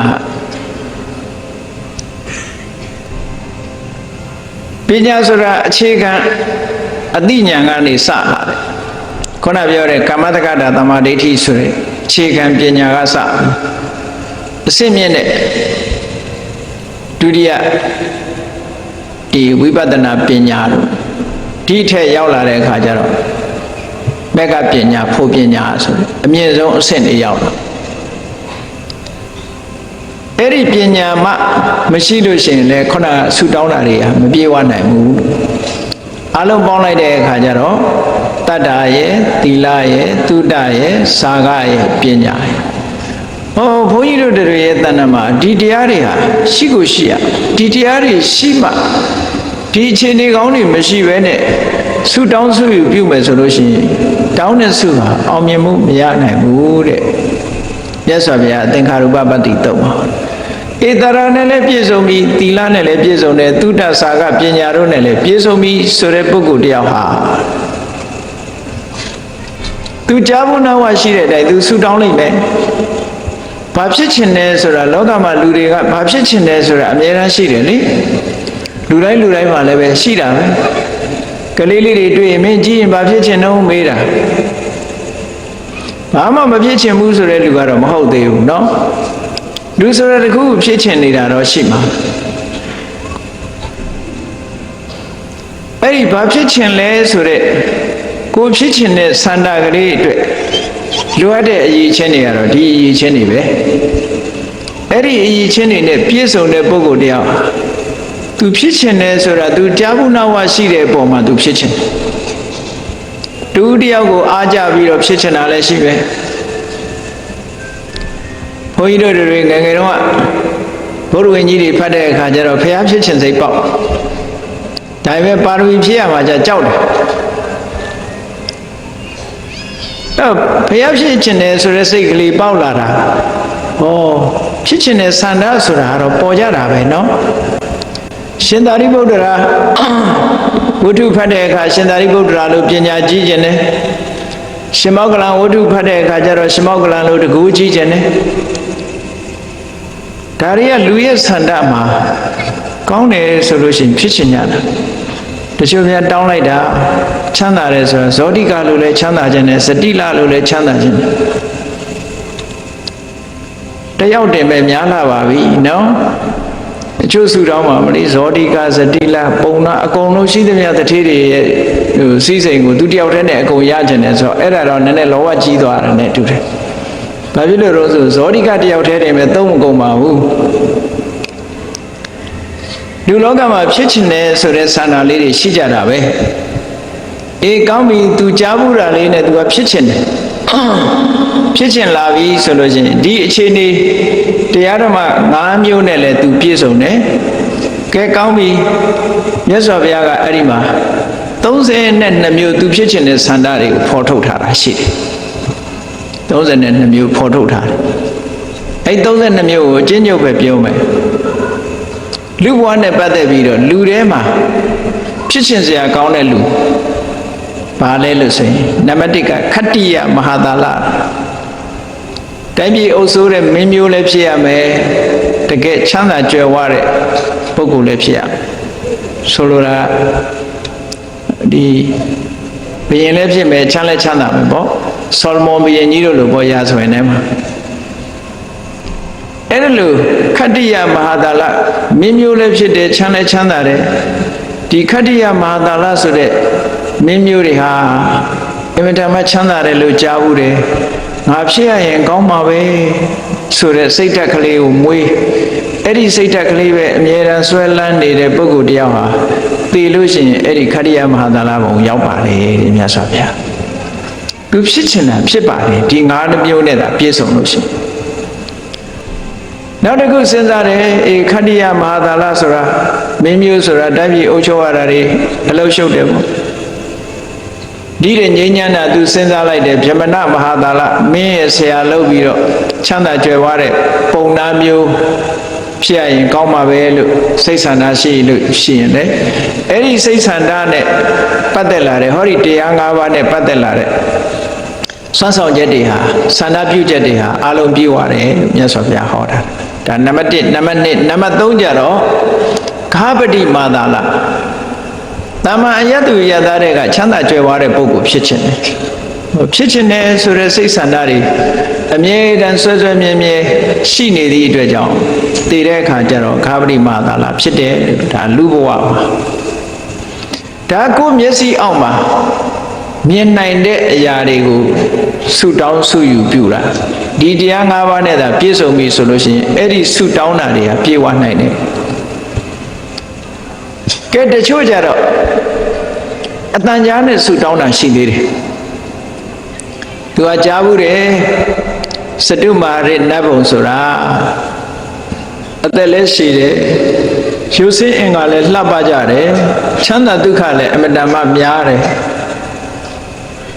ငါအဲ့ဒီဘုံဖြစ်ချင်လိုက်တာဆိုတဲ့စိတ်ကလေးရှိလို့ရှိရင်မြတ်စွာဘုရားကဟောဒီတရား၅မျိုးသာပြည့်စုံတဲ့ဟောစတုမာရဘုံရောက်သွားဒီတိုင်းပဲသူကမြတ်စွာဘုရားကစတုမာရပြီးတော့တာဝရိန္ဒာယာမအဲ့လိုဒီသုတ်တံမှာနတ်ပြည်6ထပ်ကိုတစ်ခုစီဟောသွားတယ် ဒီစွမ်းရည်တတိပြည့်တဲ့ဓမ္မတရား၅မျိုးနဲ့ပြည့်စုံပြီဆိုရင်သူဆုတောင်းတာတွေကုန်ရပါတယ်နောက်ဗြဟ္မာကြတော့မြတ်စွာဘုရားကသဟတဆိုတဲ့ဗြဟ္မာကစပြီးတော့ဟောတယ်စัจ java လာ1000ကိုအလင်းဆောင်နိုင်တဲ့ဗြဟ္မာကြီးကိုသဟတဗြဟ္မာလို့ခေါ်တယ်စัจ java လာ1000ကိုအလင်းဆောင်တဲ့ဗြဟ္မာကြီးစัจ java လာ1000ကိုမြင်နိုင်တဲ့ဗြဟ္မာကြီးအဲ့ဒီဗြဟ္မာကြီးကိုသဟတဗြဟ္မာဩသဟတဗြဟ္မာဆိုတာတကူအမတန်ကြီးတယ်အသက်လည်းရှည်တယ်အစင်းလည်းလှတယ်ချမ်းသာဒုက္ခလည်းအမတန်ကြီးတယ်ငါနောက်ဘဝကျအဲ့ဗြဟ္မာမျိုးကြီးဖြစ်ရင်ကောင်းမှာပဲလို့ဆုတောင်းမယ်အဲ့ဒီကြတော့စဉ်းစားစရာဆုတောင်းုံလေးနဲ့ရမလားဆိုမရဘူးเนาะဘာတွေလိုအပ်လာတော့ဆိုခုနကတတ္တာတို့သီလတို့ကိုအခြေခံလာပြီးတော့သမထကျင့်စဉ်တစ်ခုအောင်မြင်အောင်လုပ်ရဖို့လိုသေးတယ်ဒါကြောင့်မို့လို့ဒီတတ္တသီလသုဒ္ဓစာကပညာဆိုတာအဆင့်အမျိုးမျိုးရှိတယ်ပေါ့သမထကျင့်စဉ်တစ်ခုကိုပိုင်နိုင်ကျင့်နိုင်တဲ့ဉာဏ်ရည်ဉာဏ်သွေးတွေရှိဖို့လိုတယ်အဲ့ဒါတွေကျင့်ပြီးတော့သမထကိုအောင်မြင်ပေါက်ရောက်သွားပြီဆိုလို့ရှိရင်ဗြဟ္မာကိုဖြစ်နိုင်တယ်လို့မြတ်စွာဘုရားဒီလိုခေါ်လို့ရင်ဖြစ်တယ်ထို့တူပဲဗြဟ္မာတွေသွားလိုက်တာနောက်ဆုံးမှာအလုံး32မျိုးနောက်ဆုံးဟာတစ်ခုပြောရအောင်ကောင်းပြီဆိုတဲ့ဘုံတွေအလုံးနောက်ဆုံးကြတော့နေဝတင်ညာနာတင်ညာရဏဘုံထိနေဝတင်ညာနာတင်ညာရဏဘုံဆိုတာကြတော့အသက်ရှည်တယ်သူကြတော့အဆင်းမရှိသည့်အတွက်ကြောင့်အဆင်းလှတယ်လို့ပြောလို့မရဘူးသက်ရှည်တယ်ချမ်းသာတယ်တကောအနုဘော်တွေကြီးတယ်အဲ့ဒီဗြဟ္မာမျိုးဖြစ်ရင်ကောင်းပါပဲလို့စိတ်ဆန္ဒတွေပြင်းပြလို့ရှိရင်လည်းအဲ့ဒီဗြဟ္မာမျိုးတွေဖြစ်နိုင်ပါတယ်စိတ်ဆန္ဒပြင်းပြရုံတက်နဲ့တော့မဖြစ်ဘူးခုနကပြောသလိုတပ္ပထကျင့်စဉ်တစ်ခုအောင်မြင်ပွားရအောင်လုပ်ရအောင်ပဲနောက်ဆုံးကြတော့မြတ်စွာဘုရားကဘာဟောတော့ဆိုရင်အခုပြောတဲ့တတ္တသီလသုဒ္ဓစာကပညာဆိုတဲ့ဒီအရည်အသွေးတွေနဲ့ပြည့်စုံတဲ့ပုဂ္ဂိုလ်တယောက်ဟာတဲ့အသောကင်းကွာယဟန္တာစိတ်လေးကလည်းလုံးဝလွတ်သွားပြီပညာလည်းအတွေ့အတာတွေကနေအလုံးလွတ်သွားပြီကိလေသာဆိုတဲ့အနှောက်အယှက်တွေကအလုံးလုံးသွားတဲ့စေတောဝိမု ക്തി ပညာဝိမု ക്തി စိတ်ဓာတ်ကလည်းကိလေသာတွေကလွတ်သွားတယ်ပညာလည်းကိလေသာတွေကလွတ်သွားပြီးတော့အသောကင်းတဲ့ယဟန္တာဖြစ်ရရင်ကောင်းပါပဲဆိုလို့ရှိရင်လေဟောဒီအခြေခံတရား၅မျိုးရှိတဲ့ပုဂ္ဂိုလ်ဟာဝိပဿနာကျင့်စဉ်တစ်ခုကိုကျင့်သွားပြီးတော့နောက်ဆုံးမှာယဟန္တာအဖြစ်ကိုလည်းရောက်နိုင်ပါတယ်လို့မြတ်စွာဘုရားဒီသုတ်တံမှာဒီလိုခေါ်ထားတာအဲ့ဒီပုဂ္ဂိုလ်ကြတော့သူကျင့်ထားတဲ့တတ္တသီလသုဒ္ဓစာကပညာဆိုတာဟာလောကထွံ့မြောက်မှုကိုဥတည်ထားတာဖြစ်သည့်အတွက်ကြောင့်တည်သွားတဲ့နောက်ပုံမှာဘယ်ဘုံမှမဖြစ်တော့နကတ္ထစီဥပပစ္စတိဘယ်ဘုံမှမဖြစ်တော့ဘယ်ဘုံမှမဖြစ်တော့ဘူးဆိုတာနိဗ္ဗာန်ပေါ့နိဗ္ဗာန်ထိအောင်မျက်မှောက်ပြုနိုင်တယ်လို့ဘုန်းကြီးတို့တရားချစ်ခင်သူတော်စင်ပြိဿတို့ကုသိုလ်ကောင်းမှုလုပ်ပြီးတဲ့အခါကျတော့ဤကောင်းမှုကြောင့်နိဗ္ဗာန်ကိုမျက်မှောက်ပြုရပါလို့ဒီလိုဆုတောင်းနေရှိကြတယ်ပေါ့ဆုတောင်းပြီဆိုလို့ရှိရင်တကယ်ရှိရမယ့်အရည်အသွေးတွေရှိဖို့လိုအပ်တယ်ဒါကြောင့်မို့အာသောကင်းကွာယန္တာဖြစ်ဖို့ဆိုတဲ့နေရာကြတော့ဘာတွေကိုမြင့်ပေးရမလဲဆိုရင်အရေးကြီးဆုံးကခုနနောက်ဆုံးပညာဆိုတာကိုမြင့်ဖို့လိုတယ်သူလည်းပညာရှိရမှာပဲတတ္တသီလသုဒ္ဓစာကဆိုတဲ့အခြေခံတွေရှိရမယ်အခြေခံရှိပြီးတဲ့အခါကျတော့ပညာသူကြတော့အဓိပ္ပာယ်လေးတွေပြောင်းလာမယ်ပေါ့သီလဆိုတာသမုစေတပဟံနဲ့တတ္ထာဆိုတာလည်းခုနကကံကံရဲ့အကျိုးကိုယုံကြည်တယ်ဆိုတဲ့အဆင့်မဟုတ်တော့ဘူးသဘာဝတရားတွေရဲ့မမြဲတဲ့သဘောတွေကိုဆုံးဆုံးဖြတ်ဖြတ်ယုံကြည်တယ်ဆိုတဲ့အဆင့်တတ္ထာအဆင့်မြင့်ရောက်သွားသီလဆိုတာကြတော့လည်းပဲလုံးဝကျွလွန်မှုမရှိတော့တဲ့သမုစေတပဟံနဲ့လုံးဝပယ်ထားတဲ့ဒုစရိုက်တွေကိုဖယ်ရှားနိုင်တဲ့စွမ်းရည်တတ္တိရှိတဲ့လောကုတ္တရာသီလမျိုးသူ တုဒ္ဒဆိုတာလည်းတကယ်အစစ်မြင့်တဲ့တရားဓမ္မကိုသိတဲ့တုဒ္ဒမျိုးစာကဆိုတာကြတော့ကြည့်လောဘကိုဆွန့်လွတ်နိုင်တယ်ဒေါသကိုဆွန့်လွတ်နိုင်တယ်မောဟကိုဆွန့်လွတ်နိုင်တယ်ကိရိတာအသောတွေအလုံးကိုဆွန့်လွတ်နိုင်တယ်ဆိုတဲ့စာကမျိုးပညာကြတော့ဘလို့အဆင့်တန်းမြင့်သွားတော့ဆိုမြတ်စွာဘုရားကအဆင့်အမြင့်ဆုံးပညာကိုဟောလို့ရှိရင်ဥဒိယထဂာမိနိယပညာယသဘာဝတရားတွေရဲ့ဖြစ်မှုပြက်မှုသင်္ခါရတရားတွေရဲ့ဖြစ်မှုပြက်မှုကိုရှုမြင်နိုင်တဲ့ပညာ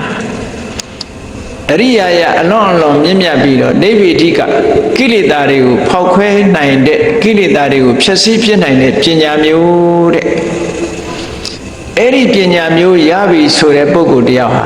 သူ့ရဲ့ဆန္ဒကိလေသာအသောတွေကုန်ညင်ပါတယ်ဆိုတဲ့ဒီဆန္ဒလုံးဝပြည့်စုံသွားနိုင်ပါတယ်။ဩဒါကြောင့်မို့တကယ်ခြုံကြည့်လိုက်တဲ့အခါကျတော့မိမိတို့ရဲ့အဆင့်အတန်းလိုက်ပဲကိုယ့်ရဲ့တတ္တာကိုယ့်ရဲ့သီလကိုယ့်ရဲ့သုဒ္ဓကိုယ့်ရဲ့စာကကိုယ့်ရဲ့ပညာဟာဘယ်အဆင့်မှရှိတယ်လဲအဆင့်နှိမ့်တဲ့ဘက်မှာရှိရင်သူဆုတောင်းတာအဆင့်နှိမ့်တဲ့နေရာပဲရမယ်အဆင့်အလယ်အလတ်မှာဆိုလို့ရှိရင်အလယ်အလတ်ပဲရမယ်အဆင့်အမြင့်ဆုံးဆိုလို့ရှိရင်အမြင့်ဆုံးဖြစ်တဲ့ခုပြောတဲ့အသောကဲကွာယဟန္တာဆိုတဲ့အဖြစ်မျိုးထီအောင်ရနိုင်ပါတယ်သင်္ခါရုပပတ္တိတုတ်ရမြတ်စွာဘုရားထိုသုတ်တံမှာဒီလိုဟောထားတာရှိပါတယ်ဒါကြောင့်မို့တရားချက်ခင်သူတော်စင်ပြိဿပေါင်းတို့ဆုတောင်းနေကြတဲ့အခါမှာဆုတောင်းပြီးဝဖို့အတွက်ဟောဒီမြတ်ဓမ္မတွေဟာမိမိတို့တဏ္ဍာမှာအမြဲတမ်းအရေးကြီးဆိုတာလူတွေကြတော့အဲ့လိုမဟုတ်ဘူးကံကြီးရုံးမဲ့ဖွဲ့လို့မရဘူးလူတွေကြတော့ကျိုးပန်းအထုံးမှုနဲ့ပေါင်းဆက်ရတယ်ကံကောင်းလို့ရတယ်ဆိုတာတော့မွေးရတဲ့တထေးအိမ်ဖြစ်တဲ့ပုဂ္ဂိုလ်မျိုးတွေပေါ့နော်အဲ့လိုပုဂ္ဂိုလ်မျိုးကြတော့ကံကောင်းတယ်လို့ပြောအောင်သို့သောကိုယ်ကယ်ကြိုးစားအထုတ်ခြင်းဖြင့်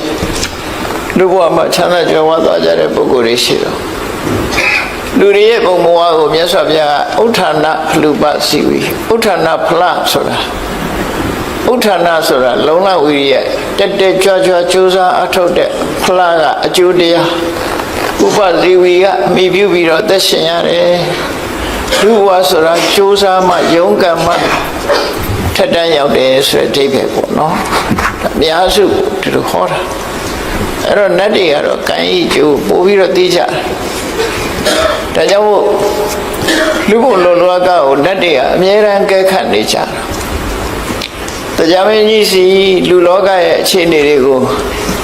ဥပုပ်နေ့တိုင်းလို့စီရင်ခံစားတက်ကြတယ်ဟောသူတို့မှာနတ်တွေစီဝေးရောက်တိုင်းလူပြေကလူတွေဟာ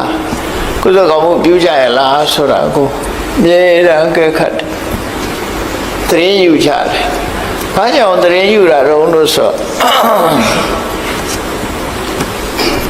လူပြေကလူတွေကုသိုလ်ကောင်းမှုပြုတဲ့လူတွေများမှလက်ပြေမှာစီကားတာဖြစ်တယ်။ကုသိုလ်ကောင်းမှုမပြုကြဘူးလူတွေကမိမိလျော့ရော့ဒုစရိုက်တွေလွှမ်းမိုးနေပြီဆိုရင်လက်ပြေကတဖြည်းဖြည်းခြောက်ကပ်သွားတယ်လို့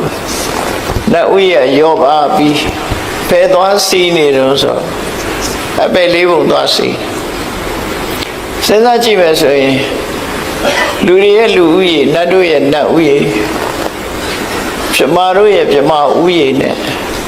တရိစ္ဆာန်ဥယေဆိုတာတရိစ္ဆာန်ဥယေပိုများတယ်အပယ်လေးပုံကတရိစ္ဆာန်ဥယေများဘာကြောင့်များတယ်လို့ပြောရမှာပြောနိုင်လို့ဆိုရင်ကြည့်ပေါ့တရားတွေအကုန်လုံးမကြည့်နဲ့ဘူးလူတွေနေစဉ်နဲ့အမျှသိရှိနေကြတယ်ကိုယ်တိုင်တွေ့နေကြတယ်ငါးရကောင်ရဲ့ဝမ်းပိုက်ထဲမှာငါးဥတွေဘယ်လောက်ရှိတယ်ဒါပဲစဉ်းစားကြည့်နော်ငါးရကောင်ရဲ့မွေးဖွားနှုန်းဟာသိန်းချီတန်းချီရှိတယ်လူတယောက်ရဲ့မွေးဖွားနှုန်းကဘယ်လောက်ရှိနည်းနည်းလေးပဲရှိတယ်နော်လူဖြစ်ဖို့ဆိုတာလွန်ခဲအဲ့တော့တိရစ္ဆာန်ဖြစ်ဖို့တွေကအလွန်များဥယေကမနိုင်စားနိုင်တော့များပြားအဲ့ဒါကြောင့်မို့လို့ဒီလူဘဝလူတွေကောင်းစားမှဆိုတာကိုချင်းတရားရှိပြီးတော့ကိုချင်းသီလမြဲကြပြီတဏှာကောင်းမှုတွေလုံးကြပြီဆိုလို့ရှိရင်လက်ပြနိုင်ရွာတွေမှာစီကားတယ်စီကားရုံမြမကဘူးပြောမယ်ဆိုလို့ရှိရင် တိုင်းပြည်တစ်ပြည်ဟာစီးပွားရေးနှိမ့်ကျသွားပြီဆိုရင်လူတွေရဲ့အနေအထားတွေကလည်းဆွတ်ဆွတ်ချာချာဖြစ်လာလူတွေရဲ့ပုံပန်းသဏ္ဍာန်လည်းတောက်တောက်ပြောင်ပြောင်မရှိဘူးညှိုးနွမ်းလာတဲ့အနေအထားမျိုးတွေရှိဗမာပြည်မှာပဲတစ်ချိန်လုံးကတွေးကြမှာပေါ့ဘုန်းကြီးတို့တော့သတိထားမိပါတယ်နော်ဗမာပြည်စီးပွားတိုးတက်လာပြီဆိုတဲ့ကမြန်မာလူမျိုးတွေရဲ့မျက်နှာတွေကပို့ပြီးတော့ကြည်လင်းလာဝတ်တဲ့ဝတ်တွေတို့နေတာထိုင်တာတွေကပို့ပြီးတော့အဆင်မြင့်လာတယ်စီးပွားရေးတိုးတက်လာရင်ဒီတိုင်းပဲလေအိမ်တိမ်မှလည်းကြည့်ပေါ့စီးပွားရေးမကောင်းတဲ့အိမ်ဟာပါရမှုမရှိဘူးအမေနဲ့ဖယ်မတဲဘူးသားသမီးတွေချင်းချင်းမတဲကြဘူးဆင်မပြေကြဘူးတို့စီးပွားတိုးတက်လာပြီဆိုရင်ပျော်ပျော်ရွှင်ရွှင်နဲ့မိသားစုဘဝမှာသုံးနိုင်ဆွဲနိုင်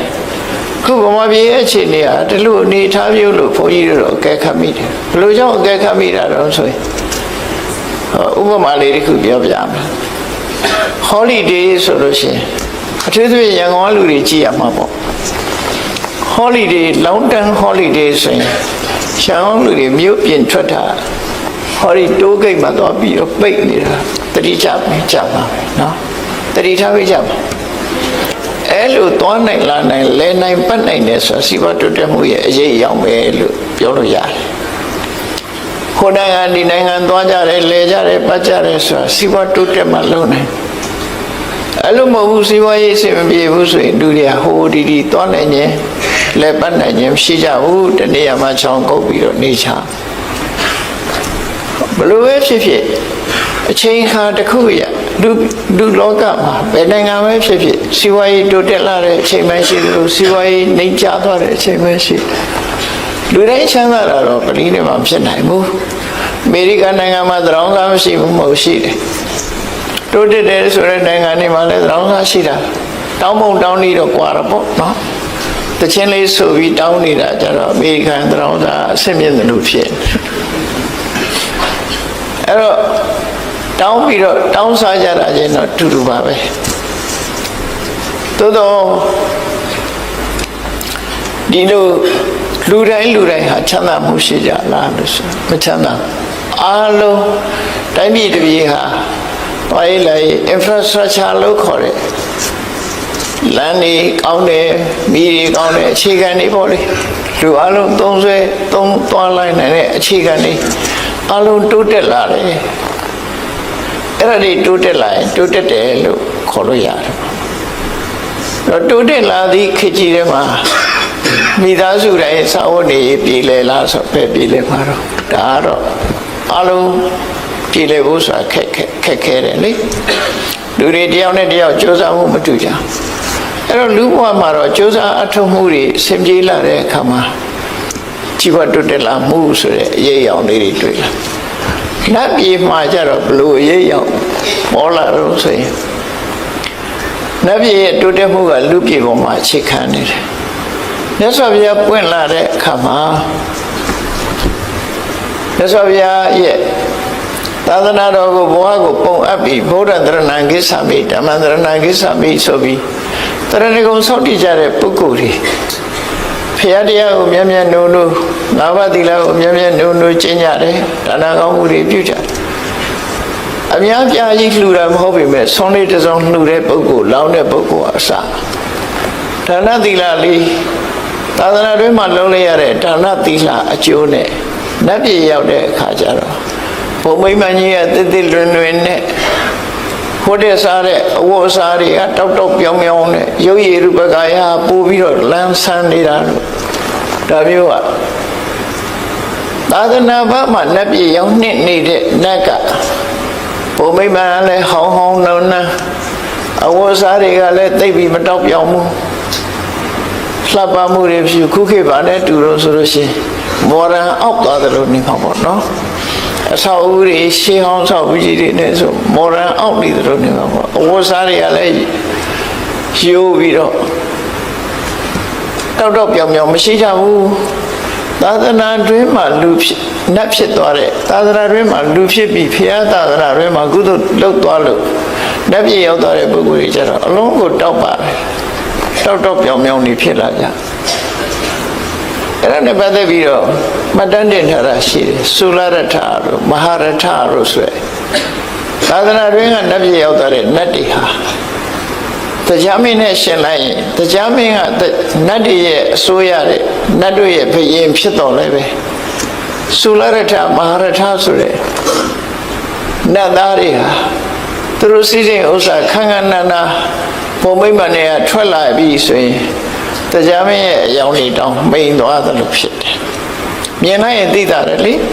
မြင်လိုက်ရင်သိတာတရားကသာသနာ့ဘဝမှာကုသိုလ်ကောင်းမှုလုပ်လာတဲ့ပုဂ္ဂိုလ်ဖြစ်သည့်အတွက်ကြောင့်သူတို့ရဲ့တောက်ပြောင်မှုတစ်လွင်မှုတွေမရှင်းနိုင်အောင်ဖြစ်လာဒါကြောင့်မို့လူပြည်ဆင်းပြီးတော့ကုသိုလ်ကောင်းမှုတွေလုပ်တယ်ရှင်မကသဗ္ဗကိုလိန်ပြီးလှည့်ပြားပြီးဆွန်လောင်းတယ်ဆိုတာအဲ့ဒီဝတ္ထုပဲသူရဲ့စိတ်ခံစားချက်ကအဲ့လိုဖြစ်တယ်သာသနာတွင်ကကုသိုလ်ရှင်တွေရဲ့ဒီတစ်လွင်တောက်ပမှုကိုသာသနာဘာကကုသိုလ်ပြုပြီးနတ်ဖြစ်တဲ့ပုဂ္ဂိုလ်တွေကမရှင်းနိုင်ကြဘူးမရှင်းနိုင်လို့လူပြည်ဆင်းပြီးတော့ကုသိုလ်ကောင်းမှုလုပ်ကြအဲ့ဒါရိုးရလို့ဖြစ်လာတယ်ဒါကြောင့်မို့နတ်တွေဟာကုသိုလ်ကောင်းမှုရဲ့အကျိုးကောင်းကောင်းမွန်မွန်သိသည့်အတွက်ကြောင့်လူပြည်ဆင်းပြီးမြတ်စွာဘုရားစီကအဆုံးအမစကားတွေကိုယူကြတယ်ဆုံးမစကားတွေယူပြီးသူတို့ကိုယ်တိုင်တော့တချို့ကိစ္စတွေလုပ်နိုင်စွမ်းတော့မရှိဘူးမလုံးနဲ့လူပြေလူအခွင့်အရေးတွေမရှိဘူးအမှန်တမ်းနဲတဲ့ကုသိုလ်ပြုရမယ်အခွင့်အရေးတွေနဲ့အဲ့တော့လူတွေကတော့အခွင့်အရေးအမှန်တမ်းကောင်းတယ်ဒါနလုံးမလားသီလစောင့်တည်မလားကပ္ပဋ္ဌာန်းဘာဝနာပေါ်ပြအထုတ်မလားလူတွေမှာတော့အခွင့်အရေးတွေအလွန်ကောင်းတယ်တတိကလည်းလူတွေကအမှန်တမ်းကောင်းကြနတ်တွေကချမ်းသာလုံးအားကြီးတဲ့အခါတတိမိတ်တယ်သူတို့တတိမိတ်တယ်ဆိုတာစဉ်းစားကြည့်လေလူတွေလည်းစတိတ်ရှိုးရောက်နေရင်အိမ်ပါဖြစ်နေတော့သိပါမလားတတိရပါဘူးလားပြောနေတယ်ဆိုရင်လေလက်လေးတွေမြောက်ပြီးခုံပေါက်နေတဲ့အချိန်လေးမှာအိမ်ဘယ်လိုလုပ်တတိရ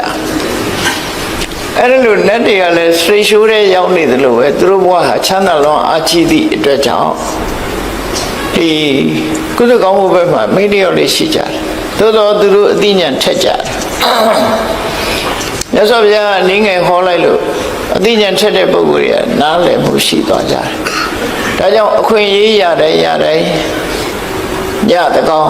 ကြော်ပြီဆိုလို့ရှိရင်နတ်တွေဟာမြတ်စွာဘုရားစီဆင်းလာပြီးမိကုန်းနေမေးချတာအခုဒီဝဏရောမသုတ်တံဆိုတာလည်းပဲအဲ့ဒါလို့သူသိကျင်တဲ့မေးခွန်းတွေကလူဘဝနဲ့ဆက်ဆက်တဲ့မေးခွန်းတွေကြီးပဲဘယ်နဲ့ပဲမေးဒီဘက်ကိုဆက်ဆက်လူတွေနဲ့ဆက်ဘာကြောင့်ဆက်ကုသိုလ်ကောင်းမှုချင်းဆက်နေလို့မေးဝဏရောမသုတ်တံမှာလည်းပဲညတကောင်ရောအချိန်နတ်သားတယောက်မြတ်စွာဘုရားစီရောက်လာပြီးတော့ဒီမေးခွန်းမေးတာကောင်းမှုတွေတိုးပွားတဲ့ထာဝရကုသိုလ်မျိုးတွေကဘာတွေလဲဆိုမေးတဲ့သဘောမျိုးပေါ့နော်အဲ့တော့သူမေးတဲ့မေးခွန်းလေးကိုတည်တည်ချာချာနားထောင်ကြည့်ကေတံဓိဝဆရတောသတ္ထပုံညာပဝတ္တိဓိဝဆိုတာနေ့ရတောဆိုတာညတရပုံညာပဝတ္တိအမြဲတမ်းကုသိုလ်တိုးတယ်နေ့ညနေ့ရောညပါလူတယောက်ဟာကုသိုလ်ကောင်းမှုတွေတိုးပွားနေတယ်အဲ့ဒီလိုနေ့ညကိုလှုပ်ထားတဲ့ကုသိုလ်ကောင်းမှုတွေရဲ့အရှိန်ဝါတွေကုသိုလ်တွေဟာထာဝရတိုးတက်နေတယ်ဆိုတာဘယ်လိုပုဂ္ဂိုလ်မျိုးတွေရဲ့ကုသိုလ်ကောင်းမှုဟာထာဝရတိုးတက်နေသလဲဒီမိဂုံးလေးကိုသူသိချင်ကုသိုလ်တိုးတာလောကလူတွေဟာစိစိဥစ္စာတိုးပွားနေတယ်ဆိုကျင့်တတ်တာပေါ့နော်အများဖြင့်ကျင့်တတ်တယ်နတ်တွေကစိစိဥစ္စာတိုးတာကိုမမေးပဲနဲ့ကုသိုလ်တိုးတာဘာကြောင့်မေးသူတို့ရဲ့ဘဝဟာကမ္မဖလူပစီဝိဖြစ်တယ်ကုသိုလ်ကံကိုမှီပြီးတော့အသက်ရှင်ရတာကုသိုလ်တရားတွေသူတို့ရင်ထဲမှာနေ့စဉ်တိုးနေတယ်ဆိုရင်သူတို့ဟာအလွန်ကျင့်တတ်ချက်ကောင်းကုသိုလ်တိုးခြင်းသည်သူတို့အတွက်ချမ်းသာဒုက္ခတိုးခြင်းပဲဖြစ်တယ်ဒါကြောင့်ဒီမေကွန်းမေးတယ်လို့ပြောအောင်ကေတံအဘယ်ပုဂ္ဂိုလ်တို့မှာဒီဝါစရဒေါသနေမှာပဲဖြစ်စေညမှာပဲဖြစ်စေဝါနေရောညပါတရပုံညာပဝတ္တိအမြဲတမ်းကုသိုလ်ကောင်းမှုတွေတိုးနေပါသလဲအဲ့တော့ နေ့ပဲဖြစ်ဖြစ်ညပဲဖြစ်ဖြစ်ထာဝရကုသိုလ်ကောင်းမှုတွေတိုးနေအောင်ဘယ်လိုပုဂ္ဂိုလ်တွေကအဲ့ဒီလိုကုသိုလ်တိုးပါသလဲဆိုတာမေးခွန်းတစ်ခုနော်လူတွေကဖန်ကိုပတ်စံအပ်တဲ့အခါကျတော့နေတိုင်းတိုးတာတော့လတိုးတာတော့နော်တိုးပြီးစားတဲ့လူတွေဆိုရင်နိုင်နဲ့တိုးနေတာတော့အဲ့လိုတိုးပြီးစားတဲ့လူတွေအဲ့တော့ဘယ်တိုးပို့ကြိုက်တယ်ဆိုရင်နိုင်လိုက်တိုးနေပို့ကြိုက်ကြမှာပဲဘယ်လိုပဲဖြစ်ဖြစ်နော်တလားမှာတခါတိုးတာတဲ့နော်နေ့စဉ်တိုးရင်ပို့ကြိုက်နေ့စဉ်တိုးတာတဲ့နေ့တိုင်းတနာရီတခါတိုးနေပို့ကြိုက်10မိနစ်တခါတိုးနေပို့ကြိုက်ကြမှာပဲလေတိုးနေတာကြိုက်အဲ့တော့ကိုယ့်ရင်ထဲနှလုံးထဲမှာတမိုးကြီးမားတဲ့ကုသိုလ်တရားတွေဟာနေ့ညထာဝရကုသိုလ်ကောင်းမှုတွေတိုးနေတဲ့ကုသိုလ်မျိုးဘယ်ပုဂ္ဂိုလ်ရဲ့ကုသိုလ်မျိုးဟာထာဝရတိုးနေတဲ့ကုသိုလ်မျိုးဖြစ်ပါသလဲဆိုဒီမေကုန်းမေးတာနော်ထာဝရကုသိုလ်ရခြင်းနဲ့ဘယ်ခါပဲဖြစ်ဖြစ်ကုသိုလ်တွေတိုးနေတဲ့ကုသိုလ်မျိုးလုပ်ခြင်းဓမ္မထာသီလတမ္ပန္နာကေသနာတက္ကကာမိနောသူစရိုက်တရားပေါ်မှာကျင့်သုံးပြီးကိုချင်းသီလပြည့်ဝတဲ့ဘယ်လိုပုဂ္ဂိုလ်တွေဟာသိတဲ့အခါမှာနတ်ပြည်ရောက်ကြတာလဲနတ်ပြည်ရောက်ဖို့ဆိုတာတော့ကိုချင်းသီလပြည့်စုံမှုလို့လို့တယ်ဒုစရိုက်တွေရှောင်မှုလို့လို့တယ်ဒုစရိုက်ရှောင်တာကိုချင်းသီလပဲဓမ္မထာတရားဓမ္မအပေါ်မှာကျင့်တယ်သို့မဟုတ်ကုသိုလ်တရားပေါ်မှာယက်တည်တယ်သီလတမ္မာနာကိုချင်းသီလနဲ့ပြည့်စုံကြတယ်အဲ့ဒီလိုပြည့်စုံတဲ့ဘယ်ပုဂ္ဂိုလ်တွေဟာနတ်ပြည်ရောက်ပါသလဲသူမေးတဲ့မေးခွန်းလေးကိုစဉ်းစားကြည့်ပေါ့နော်နေရောညပါတိုးနေတဲ့ကုသိုလ်မျိုးကဘာကုသိုလ်လဲလို့ဆိုလို့တယ်ပေါ့ဘယ်ပုဂ္ဂိုလ်ရဲ့ကုသိုလ်ကနေရောညပါကုသိုလ်တိုးနေတယ်ဘယ်လိုပုဂ္ဂိုလ်တွေဟာသိတဲ့အခါမှာနတ်ပြည်ရောက်ဖို့သိချတယ်လဲဒီမေးခွန်းမေးတာဒီမေးခွန်းမေးတာသူကနတ်ပြည်ကလာတာဆိုတော့နောက်ထပ်နတ်ပြည်ရောက်ဖို့လူသားတွေဟာဘယ်လိုနေရမလဲဆိုတော့ဒုတိယလူသားတွေအတွက်ကျိုးပြုတဲ့မိဂုံးတွေကိုမေးလိုက်တာဖြစ်တယ်။အဲ့ဒီမှာသူ့ရဲ့မိဂုံးကိုမြတ်စွာဘုရားဖြေတာကတော့သူကရှင်းရှင်းလေးနော်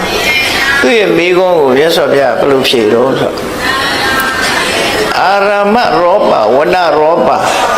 ရှေစနာတိတုကာရကပပိစ္ဆဥဒ္ဒပန္နေသယေတရန္တိဥပတ္တယတေတန္တိဝါစရဒောသတရပုညံဘဝတတိတိုးတယ်ဆိုတာနဲ့ပတ်သက်ပြီးတော့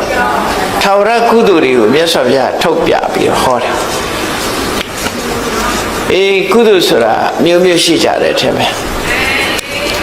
နံပါတ်1ကုသိုလ်6မျိုးကိုဒီမှာရှင်းပြီးတော့ဟောတာနော်ကုသိုလ်တွေစင်ပွားတိုးတက်လာတဲ့ကုသိုလ်6မျိုးကဘာတွေလဲဆိုနံပါတ်1ကအာရမရောပါ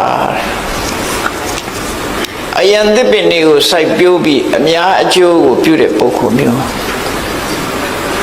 ဒီတော့မှသစ်ပင်ခုတ်တဲ့လူမပါဘူးနော်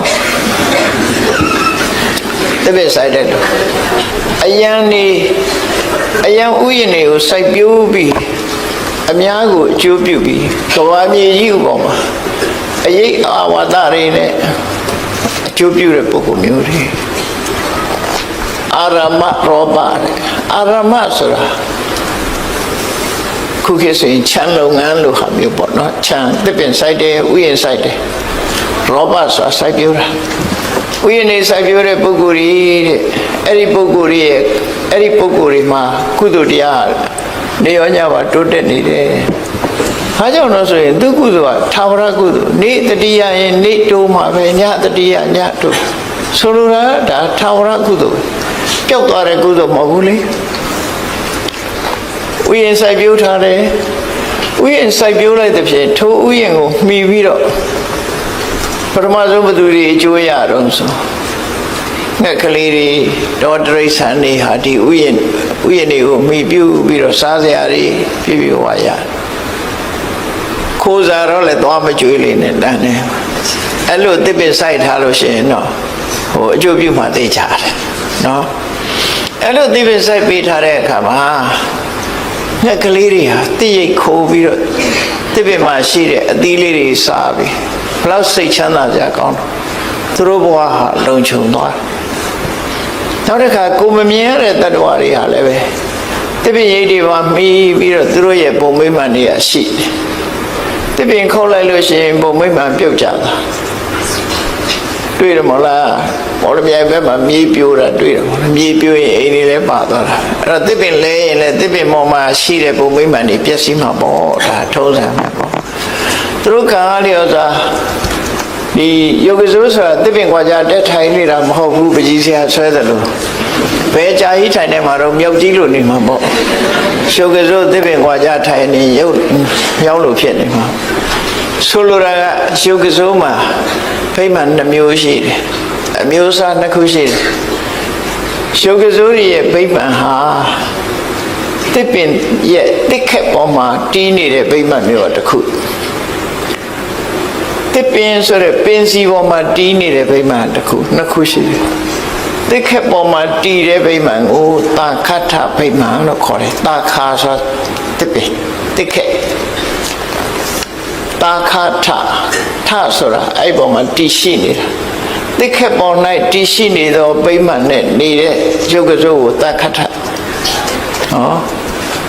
အဲ့ဒါကြတော့တစ်ကိုင်းခုတ်လိုက်တာနဲ့တစ်ကိုင်းကုံသွားရင်သူ့ဗိမာန်ပျက်စီးသွားတယ်ဒါကြောင့်မို့ဗမာတွေကနတ်နိကိုင်းချန်တယ်ဆိုတာအဲ့ဒီအဓိပ္ပာယ်ကိုပြောတယ်တစ်ကိုင်းကုံအောင်မခုတ်ဘူးတစ်ကိုင်းကုံလို့ရှိရင်သူတို့ဗိမာန်ရပ်တည်နိုင်စွာမရှိတော့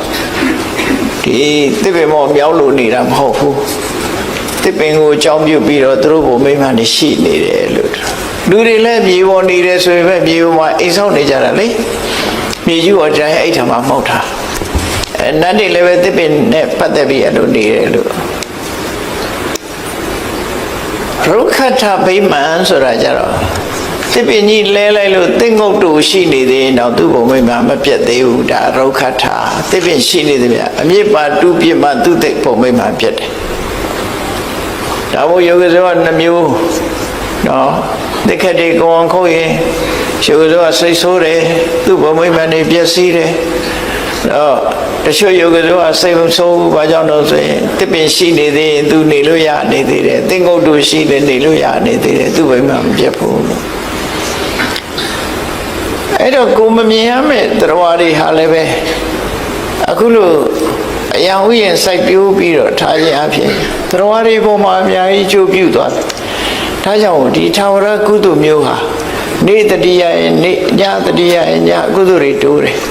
အိပ်ပျော်နေရင်လည်းကုသိုလ်တိုးသလားလို့တော့ဒီလိုတော့မဟုတ်ဘူးအိပ်ပျော်နေရင်တော့ပဲကုသိုလ်ရမယ်ဆိုလိုတာကနေတတိယရင်နေကုသိုလ်ရမယ်ညတတိယရင်ညကိုတိုးမယ်နော်လူကခေါ်နေနေပြီးကုသိုလ်တွေတိုးနေတာတော့မဖြစ်ဘူးအဲ့ဒါအဲ့တော့လူကအိပ်ပျော်နေပြီးတိုးတာတော့အတိုးပါပဲပတ်စံအတိုးကတော့တိုးတယ်လူအိပ်နေလဲတိုးမှာပဲအဲ့ဒါတော့သူများဆရာပတ်စံချီးထားရင်တော့အဲ့ဒါအတိုးကတက်နေမှာနော်လူအိပ်နေလဲအတိုးကတော့မအိပ်ဘူးလို့ပြောကြတယ်လေဒါကြောင့်အဲ့ဒါမျိုးကတော့တိုးတယ်ကုသိုလ်ကတော့မတိုးဘူးအိပ်နေတော့ကုသိုလ်ကမတိုးဘူးတောင်တွေးမြောက်တွေတွေးနေလဲကုသိုလ်ကမတိုးကုသိုလ်တိုးတာဘယ်ချိန်တိုးတာတော့တတိယရင်ဝမ်းသာရင်ကုသိုလ်တိုးတယ်အဲ့တော့ခဏခဏတတိယကိုလှုပ်ထားတဲ့ဟာဒီလိုဆိုတော့နော်အဓိပ္ပာယ်အဲ့ဒါလိုအဓိပ္ပာယ်နောက်တစ်ခုကဝဏရောပသစ်ပင်ဆိုင်တယ်သစ်ပင်ဆိုင်တဲ့ကုသိုလ်ဟာလည်းပဲထာဝရကုသိုလ်မျိုးဖြစ်တယ်သစ်ပင်ဖြစ်လာလို့ရှိရင်သစ်ပင်ကောင်းငှက်တစ်တောင်းခိုးဆိုတာမျိုးလို့အများကြီးကိုအကျိုးပြုတာဖြစ်တယ်ကဘာမြေကြီးကိုအေးမြစေပြီးတော့တရားတွေကိုအာဟာရနဲ့ပံ့ပိုးထောက်ပံ့ပေးရရောက်တယ်ပေါ့သစ်ပင်ကိုမိပြီးတော့စားတော့ကြတဲ့တရားတွေအများကြီးဟာသစ်ပင်ဆိုင်ပေးလိုက်တဲ့ပုဂ္ဂိုလ်ရဲ့ထောက်ပံ့မှုကြောင့်သူဟာရှင်သန်နိုင်သွားကြတယ်ပေါ့ဒါကြောင့်မို့သစ်ပင်ဆိုင်ပြိုးခြင်းကုသိုလ်ကိုဝဏရောပလို့ဒီလိုခေါ်တယ်နော်အယံဆိုင်ပြိုးတဲ့ပုဂ္ဂိုလ်ရဲ့သစ်ပင်ဆိုင်ပြိုးတဲ့ပုဂ္ဂိုလ်ရဲ့နောက်တစ်ခုကရှေးစနာတေတုကာရကတေတုဆိုတာတရားဟိုဘက်ဒီဘက်ချောင်းချားနေတယ်ဟိုဘက်ဒီဘက်သွားဖို့လွယ်ကူအောင်တရားခင်းပေးတယ်တော့မဟုတ် မြေရေတော့မရှိဘူးကဘာ6ကဘာရှိနေတယ်အဲ6ကဘာနှစ်ခုပေါင်းပြီးတော့ဂုတ်ထိတ်တရားလို့ပေါ့ဟိုပဲကူးလို့ရတယ်ဟာအဲ့လိုတရားမျိုးပေါင်းကူးတာတွေလုပ်ပြီးတော့လှူတယ်နောက်ကားသွားလို့မရအောင်ဂျိုက်ဖြစ်နေတယ်အဲ့နေရာမှာတရားခင်းပေးတယ်ဆိုလိုတာကတော့ဟိုဘက်ဒီဘက်ဒီသွားလို့လာလို့ကုသန်းလို့လွယ်ကူအောင်တရားခင်းပေးတဲ့ကုသိုလ်တေတုကာရကလို့ခေါ်တယ်နော်တေတုလို့တေတုဆိုတာတရားယေစနာတေတုကာရကတရားခင်းသူကိုတေတုကာရကလို့ခေါ်တယ်သူ့ရဲ့ကုသိုလ်ကတရားခင်းပေးတဲ့ကုသိုလ်ပေါ့တရားခင်းပေးရင်လူတွေဟာဒီဟိုဘက်နဲ့ဒီဘက်ဆက်သွယ်ရေးကိုချမ်းသာလွယ်ကူစွာသွားနိုင်အောင်စီမံပေးတာဖြစ်သောကြောင့်အလွယ်တကူဟိုဘက်ဒီဘက်သွားနိုင်ကြသည့်အတွက်ကြောင့်သူ့အတွက်ကလည်းပဲဒီတရားဟာအများကိုအကျိုးပြုတဲ့အရာဖြစ်သည့်အတွက်ကြောင့်တွေးမိတိုင်းဝမ်းသာစရာဖြစ်တယ်ဝမ်းသာတိုင်းဒီကုသိုလ်ဟာလည်းပဲတိုးနေတဲ့ကုသိုလ်မျိုးဖြစ်တယ်လို့ဥယျာဉ်စိုက်ပျိုးတဲ့ကုသိုလ်တစ်ပင်စိုက်ပျိုးတဲ့ကုသိုလ်တရားခင်းပေးတဲ့ကုသိုလ်နော်၃မျိုးနောက်တစ်ခုကဘာလို့ဆိုပပင်စဥဒ္ဒပါနိစရေတရန်တိဥပတ္တယံပပင်စဆိုမြန်မာလူမျိုးတွေရဲ့ယဉ်ကျေးမှုကဘာလို့ဆိုရေဦးစင်တဲတာခုခေတ်တော့ရေဦးစင်ယဉ်ကျေးမှုကပျောက်နေတယ်တော်တော်များများပျောက်သွားပြီတော်ရဒီမှာတော့ရှေးဦးစင်ယဉ်ကျေးမှုတဲ့နော်ရှေးဦးစင်ယဉ်ကျေးမှုခုခေတ်တော့ရေဦးစင်တဲရာနည်းနည်းရှားလိုက်ပေါ့လေရှေးဦးစင်ယဉ်ကျေးမှုကုသတတ်တဲ့ယောဂဝေဒနာတွေပေါ်တော့လေရေဦးစင်သူတောက်ကိုတောက်ဆိုခက်တယ်ဒါပေမဲ့တစ်ခါတော့လေးတွေနဲ့လှုပ်ပြီးရင်တော့လည်းအဆင်ပြေပါတယ်သို့မဟုတ်ပါးစပ်နဲ့မတည်ဘဲနဲ့မောပြီးတော့ရေစက်ချတောက်တဲ့နည်းလည်းရှိပါတယ်နော်ဆိုလိုတာခီးသွားလာတဲ့ပုဂ္ဂိုလ်တွေရေဆံငမ်းမွတ်နေတဲ့နေရာမျိုးတွေမှာသွားလာတဲ့ပုဂ္ဂိုလ်တွေပန်းပြေဖို့တောက်ရည်ကိုတီထားပေးချက်ကုသိုလ်ဟာလည်းပဲသွားလာတဲ့လူတွေကိုပန်းပြေပြီးတော့ဆင်ပြေစေတဲ့ကုသိုလ်မျိုးဖြစ်သည့်အတွက်ကြောင့်အများကိုအကျိုးပြုတဲ့ပရဟိတလုပ်ငန်းတစ်ခုဖြစ်လို့စိတ်ချမ်းသာစရာကောင်းတဲ့ကုသိုလ်ပဲဘယ်သူရဲ့လို့တမတ်တာမဟုတ်ဘူးဒီလမ်းကျောကသွားတဲ့ပုဂ္ဂိုလ်တွေမှလည်းဗျဆာလောင်မွတ်သိမ့်လို့ရှင်ရှည်လေးတောက်ပြီးအားလေးပြေးတဲ့အခါခီးဆက်နိုင်ကြတယ်ပေါ့နော်မြန်မာလူမျိုးတွေရဲ့ရေဦးစင်ကုသိုလ်မျိုးဟာလည်းပဲထာဝရကုသိုလ်လို့သူတို့ခေါ်တယ်နော်ထာဝရကုသိုလ်ခုခေတ်တော့ခင်ပြီးတော့ရေသမှုလေးတွေထားလို့လည်းရတယ်ပိုက်နဲ့ထားလို့လည်းရတယ်ပိုက်ကလည်းပဲဖွင့်ပြီးတော့တောက်ရတဲ့ပိုက်မျိုးလည်းရှိတယ်အိန္ဒိယနိုင်ငံမှာတော့ဘယ်လိုထားတော့ဆိုပိုက်ခေါင်းတွေကသူကအပေါ်အစွတ်ကလေးနဲ့ထားတာအဲ့ဒီအစွတ်ကလေးကိုမတင်လိုက်မှရေထွက်တာလှဲ့တဲ့ဟာမဟုတ်ဘူးသူကပိုက်ခေါင်းမှာအစွတ်ကလေးပါတယ်အဲ့ဒါလေးကိုမလိုက်လို့ရှိရင်ရေထွက်သွားအဲ့ကြတော့သူကနွားတွေတောင်တောက်တတ်တယ်နှုတ်သီးနဲ့ထိုးမလိုက်တာအဲ့ဒါပါဇက်တဲ့ရေရောက်သွားဗမာပြည်ကရေအဲ့ရေကောင်းတော့တောက်လို့ရမှာမဟုတ်သွားနဲ့ကြိုက်ပြီးတော့လှဲ့မှရမှာဟုတ်ဒီဟာဟိုကတော့မတင်လိုက်တာနဲ့ရေရထွက်လာမြောက်ကလည်းတောက်တတ်တယ်နွားကလည်းတောက်တတ်တယ်အဲ့ဒီရေဦးစင်မျိုးအဲ့လိုရေဦးစင်လုပ်ပြီးတော့လှူဒန်းထားတဲ့ကုသိုလ်ဟာလည်းပဲထာဝရကုသိုလ်ဖြစ်သည့်အတွက်ကြောင့်တူတူအကျိုးပြုတဲ့ကုသိုလ်တတိယတိုင်းကုသိုလ်ကောင်းမှုတွေတိုးတက်နေတယ်နောက်တစ်ခုကတော့ဥဒ္ဒပါဏရေတွေသူလောင်ထားတဲ့တွင်းရေတွင်းရေကန်ရေကန်ပဲဖြစ်ဖြစ်ရေတွင်းပဲဖြစ်ဖြစ်ရေရှားတဲ့အရာဒေသတွေမှာအဝီစီတွင်းတူးလှူတာပဲဖြစ်ဖြစ်ရိုးရိုးရေတွင်းတူးတာပဲဖြစ်ဖြစ်သို့မဟုတ်ရေကန်ဆောက်လှူတာပဲဖြစ်ဖြစ်အဲ့လိုရေဆိုတာလူတွေအတွက်များစွာအကျိုးပြုမွတ်သိမှုကိုကာဝယ်ပေးတယ်ရှင်ထဲကအပူတွေကိုအေးမြစေတယ်ခန္ဓာကိုယ်တန့်ပြတ်သွားစေတယ်ဘလောက်ပဲပင်မမျက်နှာလေးသိလိုက်ရရင်လန်းသွားတယ်ဟောရေရဲ့အကျိုးတွေနဲ့တန့်ရှင်းသွားတယ်လန်းဆန်းသွားတယ်အဲ့ဒီအကျိုးတွေကိုမြုပ်ကိုးပြီးတော့ကုသိုလ်ကောင်းမှုလုပ်ပြီးလှူဒန်းထားတဲ့ပုဂ္ဂိုလ်ရဲ့ကုသိုလ်ဟာလည်းပဲထာဝရကုသိုလ်မျိုးဖြစ်တယ်တဲ့ထာဝရကုသိုလ်မျိုးတွေဟာအလုံး၅မျိုးရှိသွားတယ် နံပါတ်1ကအယံဥယျာဉ်စိုက်ပျိုးပြီးတော့လှူဒါန်းတဲ့ကုသိုလ်များအတွက်သစ်ပင်စိုက်ပျိုးပြီးတော့လှူဒါန်းတဲ့ကုသိုလ်တရားခင်းပြီးတော့လှူဒါန်းတဲ့ကုသိုလ်ရှေးဥစဉ်လှူဒါန်းတဲ့ကုသိုလ်ရှေးတွင်ရေကန်လှူတဲ့ကုသိုလ်နောက်ဆုံးတစ်ခုကတော့ပါမြန်မာလူမျိုးတွေရဲ့ယဉ်ကျေးမှုတွေနဲ့သက်ဆိုင်နေရဒီတရားတော်ကိုနာရလို့မြန်မာလူမျိုးတွေလောက်တာဖြစ်လာတယ်နောက်ဆုံးဟာရေတတန္တိဥပတ္တယံခီးသွားလာတဲ့နေရာမျိုးတွေမှာဥပတ္တယဆိုတာအဆောက်အဦပေါ့နော်ရေတရန္တိဥပတ္တယအဆောက်အဦဆောက်လှူတယ်ဆိုဆောက်အဦဆောက်လှူတယ်ဆိုတဲ့နေရာမှာဒီနေရာမှာဘယ်လိုဆောက်အဦတုံးလို့ဆိုတာလည်းမပါဘူးဘယ်သူကိုလှူတယ်ဆိုတာလည်းမပါတော့စဉ်းစားကြည့်ရတော့မြန်မာလူမျိုးတွေရဲ့ယဉ်ကျေးမှုမှာလမ်းဘေးဆရာဆောက်ပြီးလှူတဲ့အကျင့်ရှိတယ်လေအားလုံးဟာခီးသွားတဲ့လူတွေကတက်ပြီးတော့ပန်းဖြေနားနေအိပ်ဆက်လို့ရတဲ့ဆရာကတုံးတွေရှင်ခွဲဆရာတွေဟိုဘက်ဒီဘက်ထိုင်ကုန်ခွဲထားလို့ရှိရင်ရင်ခွဲဆရာခေါ်တာနော်အကောင်ပိုင်းဆရာကတုံးလို့ခေါ်တာဘုန်းကြီးနဲ့လည်းသွားမရောနဲ့အောင်အဆရာကတုံးဆိုတာအဲ့ဒါကာမပါဒကိုပြောတာအပေါ်တက်ပြီးတော့ပန်းဖြေအိပ်လို့လည်းရတယ်အဲ့ဒီလိုအဆောက်အဦတွေဆောက်ပြီးတော့လှူတဲ့ပုဂ္ဂိုလ်ဟာလည်းပဲတဲ့လမ်းတော်လမ်းလာတွေအတွက်များစွာအကျိုးပြုတဲ့ကုသိုလ်မျိုးဖြစ်သည့်အတွက်ကြောင့်ဝန္တာပီတိဖြစ်เสียထာဝရကုသိုလ်မျိုးဖြစ်ပါတယ်အဲ့ဒီ6မျိုးနဲ့ရသော်ဗျာကဖြေလိုက်တာဘယ်ပုဂ္ဂိုလ်တွေမှာနေရောညရောကုသိုလ်ကောင်းမှုကအမြဲတမ်းတိုးတက်နေပါသလဲကုသိုလ်တွေဟာတိုးနေတယ်အမြဲတမ်းဘာကြောင့်တိုးဘယ်ပုဂ္ဂိုလ်တွေရဲ့ကုသိုလ်မှာတိုးတယ်ဘယ်ပုဂ္ဂိုလ်တွေမှာကုသိုလ်တရားတွေတိုးတက်လာတယ်လဲကုသိုလ်ဆိုတာတခါတတိယပီတိဖြစ်တိုးပြန်တယ်တခါတတိယပီတိဖြစ်တိုးတယ်အဲ့ဒါလို့တိုးအောင်လုပ်တဲ့နည်းနဲ့အဲ့ဒီမှာမြတ်စွာဘုရားဟောတာဘာကုသိုလ်လို့ဒီတခုတည်းမပြောဘဲနဲ့ထာဝရကုသိုလ်မျိုးတွေနဲ့ကြီးပဲပြောထားတာခွာကြည့်လိုက်ကြည့်လိုက်မယ်ဆိုအလုံးကထာဝရကုသိုလ်တွေထာဝရဆိုတာရွေးရှားလို့မရတဲ့ထာဝရကုသိုလ်တွေပဲเนาะတဏှာထဲမှာတည်မြဲအောင်ထားနိုင်တဲ့ကုသိုလ်မျိုးတွေပဲအဲ့ဒီထာဝရကုသိုလ်မျိုးတွေ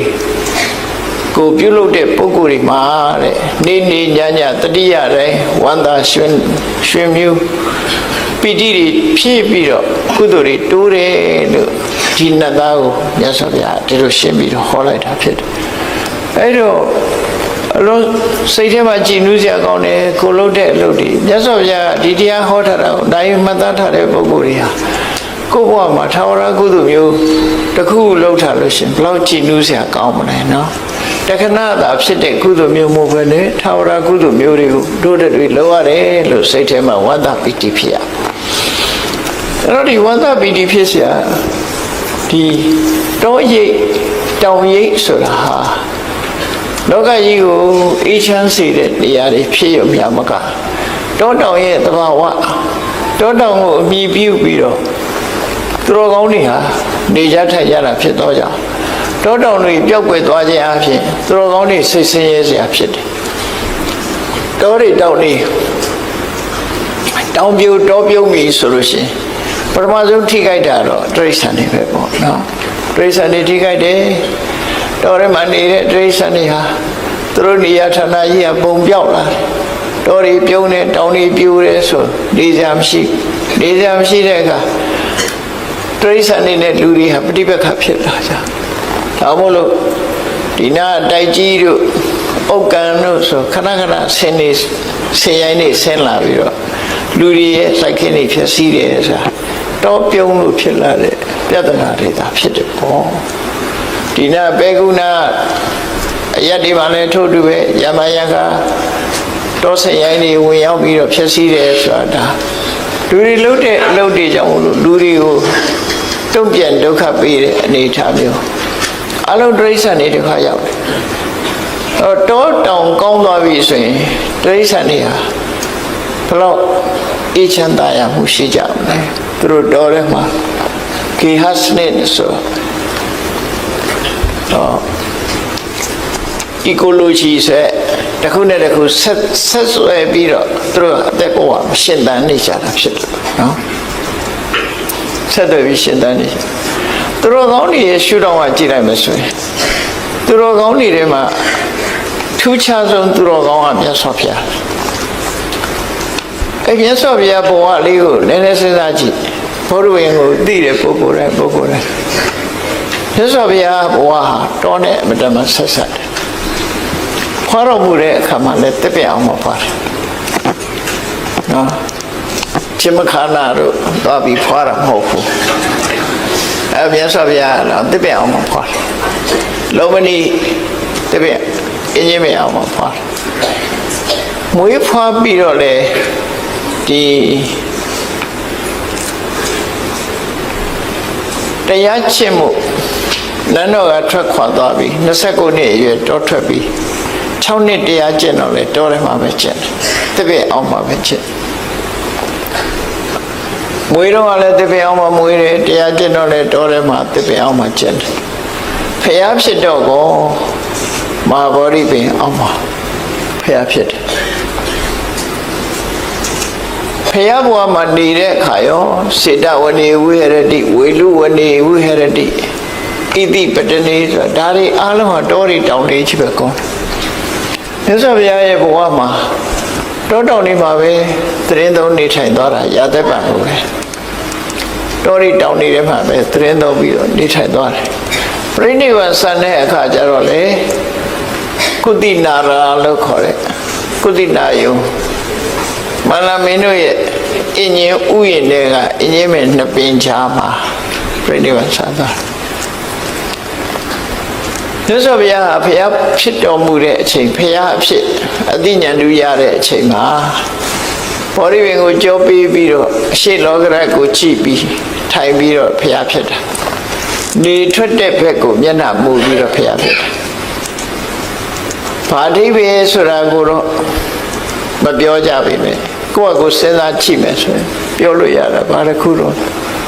မြတ်စွာဘုရားအရှိလောကရကိုကြည့်ပြီးတော့နေထွက်တဲ့အရာကိုကြည့်လိုက်တော့အဲ့ဒီမှာဖျားဖြစ်ခြင်းရဲ့အဓိပ္ပာယ်ဘာလို့ဆိုရင်နေမင်းကြီးပေါ်လာလို့ရှိရင်လောကလူတွေဟာလောကလူတွေဖို့အမှောင်ပြောက်ပြီးတော့အလင်းအောင်ရောက်လာတာပဲလေဖျားပွင့်လာခြင်းဟာလည်းပဲအရှိဘက်ကိုမျက်နှာမူပြီးတော့ပွင့်တဲ့အတွက်ကြောင့်လောကကြီးကိုအလင်းပေးမယ်ဆိုတဲ့သဘောကိုဖော်ပြနေတာဟုတ်လောကကြီးကိုအလင်းပေးနေထွက်တဲ့ပဲမြတ်စွာဘုရားဆိုတဲ့ဒီအသိဉာဏ်နေမင်းကြီးဟာထွက်ပေါ်လာတဲ့အခါလောကလူသားတွေအမှန်တရားကိုသိရှိခွင့်ရတယ်နေထွက်လာတဲ့အခါအမောင်တွေပျောက်ပြီးတော့လူတွေဟာအကောင်းဆုံးအကြောင်းကျိုးမျက်စိနဲ့မြင်လို့ဆုံးဖြတ်နိုင်စွာဖြစ်လာတယ်မြတ်စွာဘုရားပွင့်လာတော့လေတရားဓမ္မကိုသိကြတာနေထွက်တဲ့ဘက်ကိုမျက်နှာမူပြီးတော့ပွင့်တာဟာဒီအဓိပ္ပာယ်ကိုဆောင်တယ်လို့ဆိုရမှာဖြစ်တယ်သို့သောတက်တော့80ပြည့်တဲ့အခါမှာပြိဋိဘံဆန်တော်မူတော့မယ်ဆိုတဲ့အချိန်မြောက်ဘက်ကိုခေါင်းထားပြီးလက်ရဘက်ကိုစောင်းပြီးတော့လျှောင်းလိုက်တဲ့အခါမျက်နှာကဘယ်ရောက်သွားတာအနောက်ဘက်ရောက်သွားတယ်ကိုယ့်ကိုအိတ်ချမသေးကြလို့ရှင်ရန်ကုန်လူတွေတောင်မြောက်လဲကွဲတာမဟုတ်ဘူးကွန်ပတ်လေးရှာထားမှဘယ်ဘက်ကတောင်လဲဘယ်ဘက်ကမြောက်လဲတွေ့ကြနော်အဲ့တော့မြောက်ဘက်ကိုခေါင်းထားပြီးတော့အနောက်ဘက်ကိုမျက်နှာမူစောင်းပြီးတော့အိတ်လိုက်တဲ့အခါမှာမြတ်စွာဘုရားရဲ့မျက်နှာတော်ဟာအနောက်လောကရဘက်ကိုမျက်နှာမူပြီးသားဖြစ်တယ်။ပွင့်တော့ကအရှိဘက်ကိုကြည့်တယ်။ပြိဋိဘံဆန်တော့အနောက်ဘက်ကိုကြည့်တယ်။ဘာအဓိပ္ပာယ်လဲ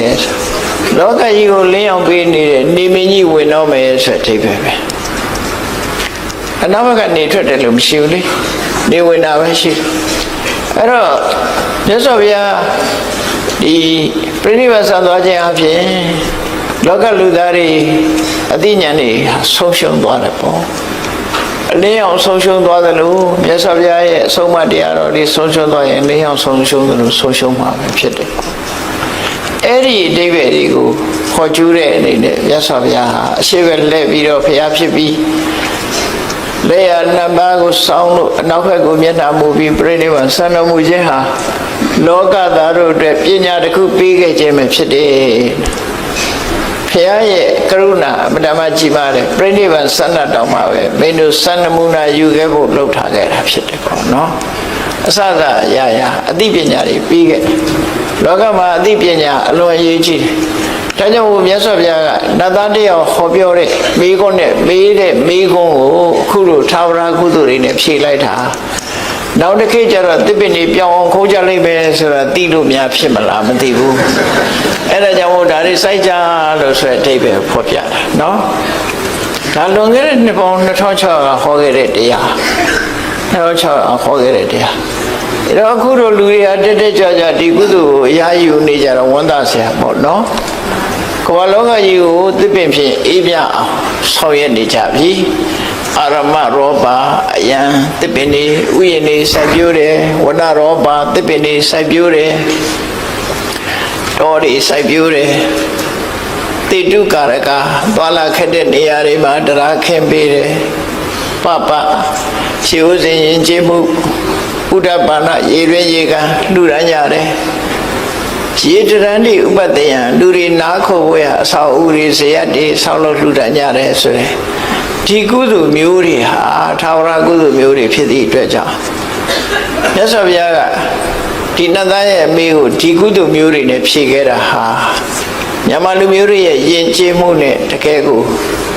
ရှေးကမြန်မာလူမျိုးတွေဟာဒီသုတ်တန်ကိုကြားနာပြီးတဲ့အခါမှာဒီကုသိုလ်မျိုးတွေယူခဲ့ကြတယ်လို့ပဲဒီလိုယူဆမှာ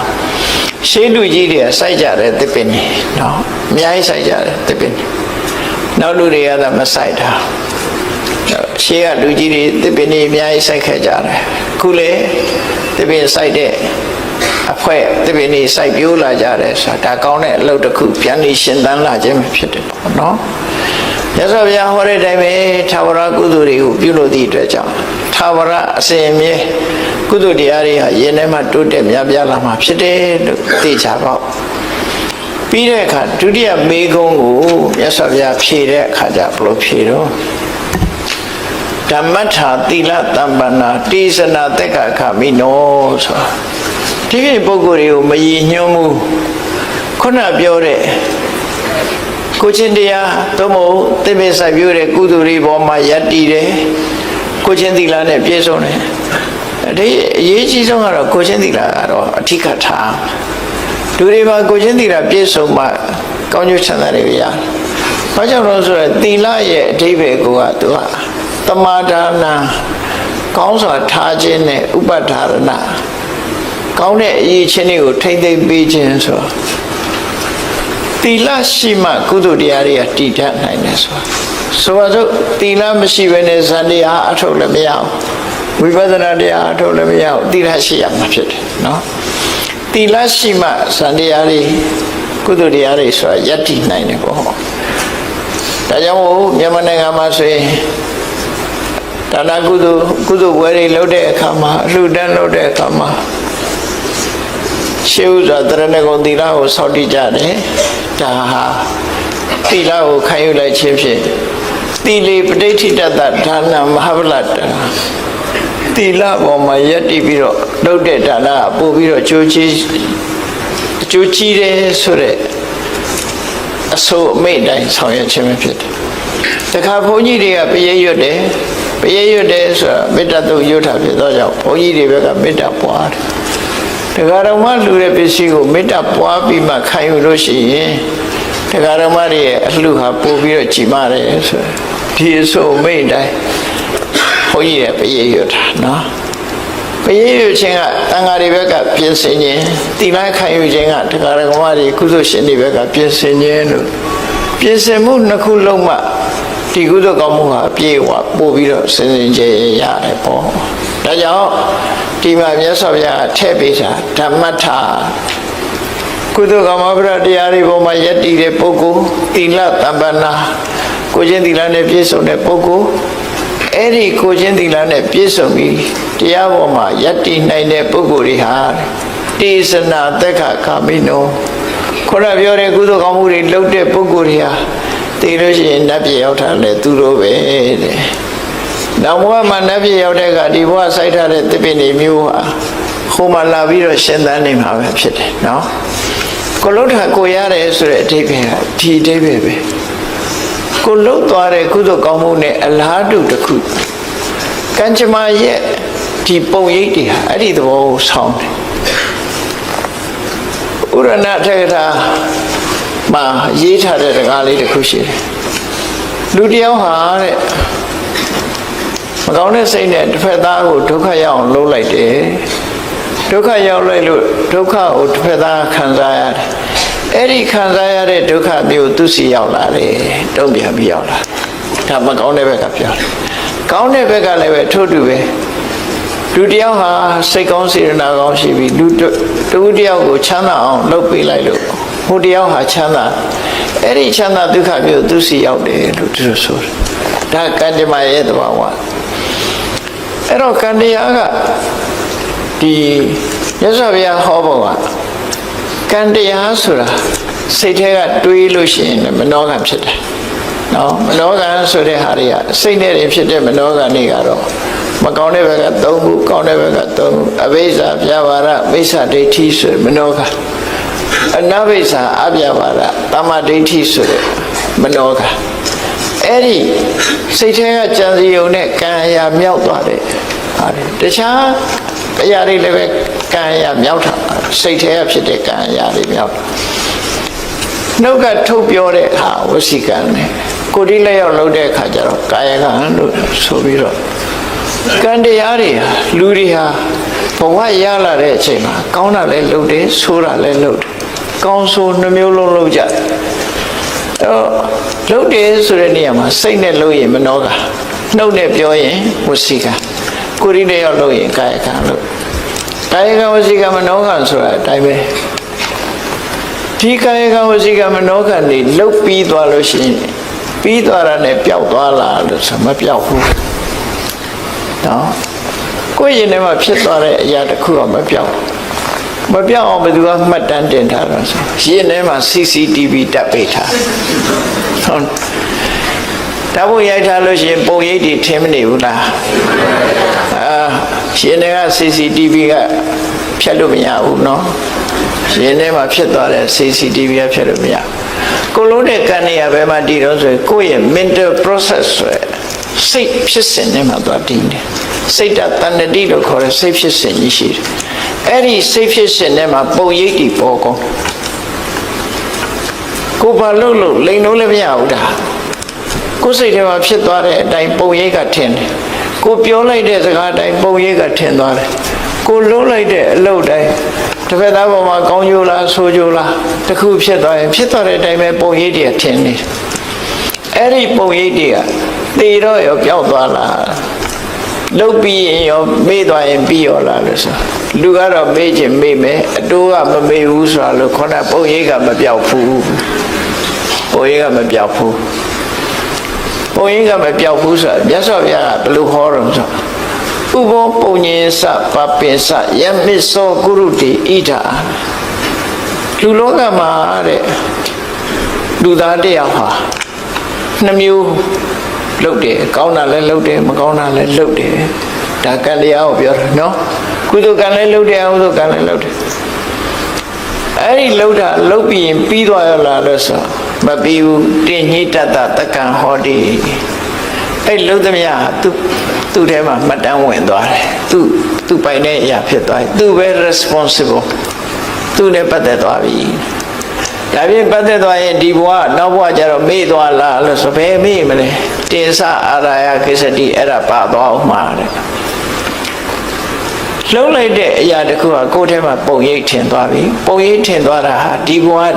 တည်ရင်ပြတ်သွားလားမပြတ်ဘူးတင်္စအာရယကိစ္စတိနောက်ဘဝပါသွားမယ်ပါသွားတဲ့အခါအဲ့ဒီပုံရိပ်ကအဆိုးတွေဆိုရင်အဆိုးတွေခံပြီးတော့အကောင်းဆိုလို့ရှိရင်ကောင်းတဲ့ပုံရိပ်ရကောင်းကျိုးချမ်းသာတွေရမှာပဲဒီလိုပဲနားလဲရနော်အဲ့တော့မြတ်စွာဘုရားကဆုံးမတယ်တရားဝါတွေကိုဘယ်လိုဆုံးမတော့ဆိုအတ္တနေစေပိယံစညာနန္နံပပေနတန်ယုစေမင်းတို့ကိုမျက်နှိုးတွေတမိုးထားတဲ့ဆိုလို့ရှိရင်မကောင်းမှုအကုသိုလ်တွေမဖြစ်စေနဲ့ရှင်နဲ့နှလုံးနဲ့မရောက်စေနဲ့ပုံရိပ်ဆိုးတွေမထင်စေနဲ့လို့ပြောနော်စိတ်ထဲကပုံရိပ်အဆိုးတွေမထင်စေနဲ့ကောင်းတာပဲထင်အောင်လုပ်ဘာကြောင့်လို့ဆိုနာဟိတံသူလပံဟောတိဒုက္ခံဒုက္ခတာကာရီ မကောင်းတာလုပ်ပြီးချမ်းသာဒုက္ခရတယ်ကြီးပွားတယ်ဆိုဖြစ်နိုင်ဘူးကောင်းတာလုံးဝကောင်းကျိုးရမှာလေမြတ်စွာဘုရားအဲ့လိုဆုံးမတယ်ဒါကကောသလမင်းကြီးနဲ့ပတ်သက်ပြီးတော့ဟောတဲ့သုတ်တန်တစ်ခုမှာခုလိုဆုံးမထားတယ်နော်ဆုံးမထားပြီးတော့မြတ်စွာဘုရားတိုက်တွန်းတယ်တသမကရိယကလျာဏနိစ္စယံတံပရာယိကပုညာနိပရလောကသမေပဋိဋ္ဌာဟောတိပါဏိညာဒါကြောင့်မို့တဲ့ကောင်းကျိုးချမ်းသာတွေကိုဖြစ်ပွားစေတတ်တဲ့တမလွန်ဘဝကိုအကျိုးပြုတတ်တဲ့တမလွန်ဘဝအတွက်လည်းအကျိုးပြုတတ်တဲ့ကုသိုလ်ကောင်းမှုကိုကြိုးစားလုပ်ကြပါပုညာနိပရလောကသမေပဋိဋ္ဌာဟောတိပါဏိညာအဲ့လို့တဲ့ကုသိုလ်ကောင်းမှုတွေဟာနောက်ဘဝအတွက်ကိုယ်အတွက်အားကိုးစရာဖြစ်ပါတယ်လို့ဒီလိုဆိုလူတွေကဒီဘဝကြတော့အားကိုးစရာတွေကရှိကြတယ်လေကိုယ်ဆောက်ထားတဲ့အိမ်ရှိတယ်ကိုယ်မိသားစုရှိတယ်အမေရှိတယ်ဖေရှိတယ်ရှာဝေထားတဲ့ငွေကြေးတွေရှိတယ်ဒါတွေကိုပဲအားကိုးအေးမျက်စိလေးနှလုံးမိတ်ပြီးတမန်တော်ဘဝသွားပြီဆိုရင်ရှိတဲ့ငွေရလည်းပဲကိုနောက်ကိုနဲ့အတူရှိမှာမဟုတ်ဘူးနော်ကိုအမေဖေကိုမိသားစုကလည်းကိုနဲ့အတူလိုက်မှာမဟုတ်ဘူးအလုံးဟာကိုတယောက်တည်းပဲသွားကိုတယောက်တည်းသွားအဲ့တော့ဘာအကူရမှာတော့ဆိုခုပြောတဲ့ကိုလို့တဲ့ကုသိုလ်ကောင်းမှုဟာကိုအတွက်အကူစရာပဲဒါကြောင့်မို့ကုသိုလ်ကောင်းမှုလှုပ်တိုင်းကိုယ်စိတ်လေးကိုအစဉ်တတိယပြီးတော့ကုသိုလ်တရားတိုးပွားအောင်အမြဲတမ်းတတိထားပြီးတော့ကုသိုလ်တွေပွားနေအောင်ဝတ္တပီတိဖြစ်ပြီးအပြန်နေ့စဉ်နဲ့ညတတိယအောင်ကြိုးစားအထောက်ကြအားမှာဖြစ်တယ်ပေါ့အဲ့ဒါဝဏရောဘတုတ်ကပြီးတဲ့အသိပညာပဲဖြစ်တယ်မြတ်စွာဘုရားကိုယ်တိုင်ဟောခဲ့တဲ့ဒီသုတ်တံမှာဒီကုသိုလ်မျိုးတွေကိုသာဝရကုသိုလ်မျိုးတွေကိုလုပ်လို့ရှိရင်နေလဲညာရောတတိရတဲ့အခါတိုင်းမှာကုသိုလ်တွေအမြဲတမ်းတိုးတယ်ဆိုတာတိုးတယ်လို့ပြောထားရတဲ့ကိုဟာကိုလှုပ်ထားတဲ့ခါပဲဖြစ်အောင်တော့ကုသိုလ်တွေအချိန်ချင်းလှုပ်တယ်လို့တိုးလာမှာပဲတိုးပွားလာတယ်လို့ဆိုတယ်တေတံဒီဝါစတေတံတေသနာတက်ခခမိနောဆိုတဲ့အဲ့ဒီကုသိုလ်ကောင်းမှုလှုပ်ထားတဲ့ပုဂ္ဂိုလ်တွေဟာနတ်ပြည်ရောက်တဲ့ပုဂ္ဂိုလ်တွေဖြစ်တယ်တက်ခဆိုတာတက်ခရဲ့အဓိပ္ပာယ်ကနတ်ပြည်လို့ပြန်လို့သူ့ရဲ့အဓိပ္ပာယ်ကဘာတော့သူ့အကောင်းနေနဲ့ကြီးပဲတွေ့တယ်ဘုံကမျိုးမျက်စိကမြင်ရတာလည်းအကောင်းနားကနားထောင်ရတာလည်းအကောင်းနှာခေါင်းကနမ်းရှုလို့ရတာလျှာကအရသာခံလို့ရတာခန္ဓာကိုယ်ကထိတွေ့ရတာစိတ်ကူးရတာအားလုံးကအကောင်းစိတ်ချမ်းသာစရာကြီးနဲ့တွေ့တဲ့ဘုံကိုတက်ခလို့ခေါ်တာနော်ကောင်းတာတွေနဲ့ကြီးပဲတွေ့ရတဲ့အနေအထားမျိုးဒီကုသိုလ်ကောင်းမှုကပေးတာဖြစ်ပါတယ်ဒါကြောင့်သာဝရကုသိုလ်6မျိုးကြိုးစားအထောက်ခြင်းအပြင်မြတ်စွာဘုရားဟောတဲ့အတိုင်းကုသိုလ်တရားတွေနေ့စဉ်နဲ့အမျှတိုးတက်ပြီးနောက်ဆုံးဒါအ ਨੇ ဆုံးပြောတာနိဗ္ဗာန်ကိုယေရှုဥတည်ပြီးတော့လုပ်ရင်နိဗ္ဗာန်ထိအောင်အကျိုးပြုမှာပဲဖြစ်တယ်မဟုတ်ရင်ပုံမှန်အားဖြင့်တော့လက်ပြည့်ရောက်ကြောင်းကုသိုလ်ကောင်းမှုတစ်ခုဖြစ်တယ်လို့ဒီလိုမှတ်သားကြကောင်းမှုတိုးပွားထာဝရကုသိုလ်များအကြောင်းမှတ်သားနိုင်ယူကြပြီးသည့်အားလျော်စွာသူတော်စင်ပြိဿအပေါင်းတို့ကုသိုလ်တရားဖြစ်ပွားအောင်တို့တွေကြိုးစားအားထုတ်ရမှာဖြစ်တယ်လို့တတိထားကကြိုးစားအားထုတ်နိုင်ကြပါစေကုန်သတည်း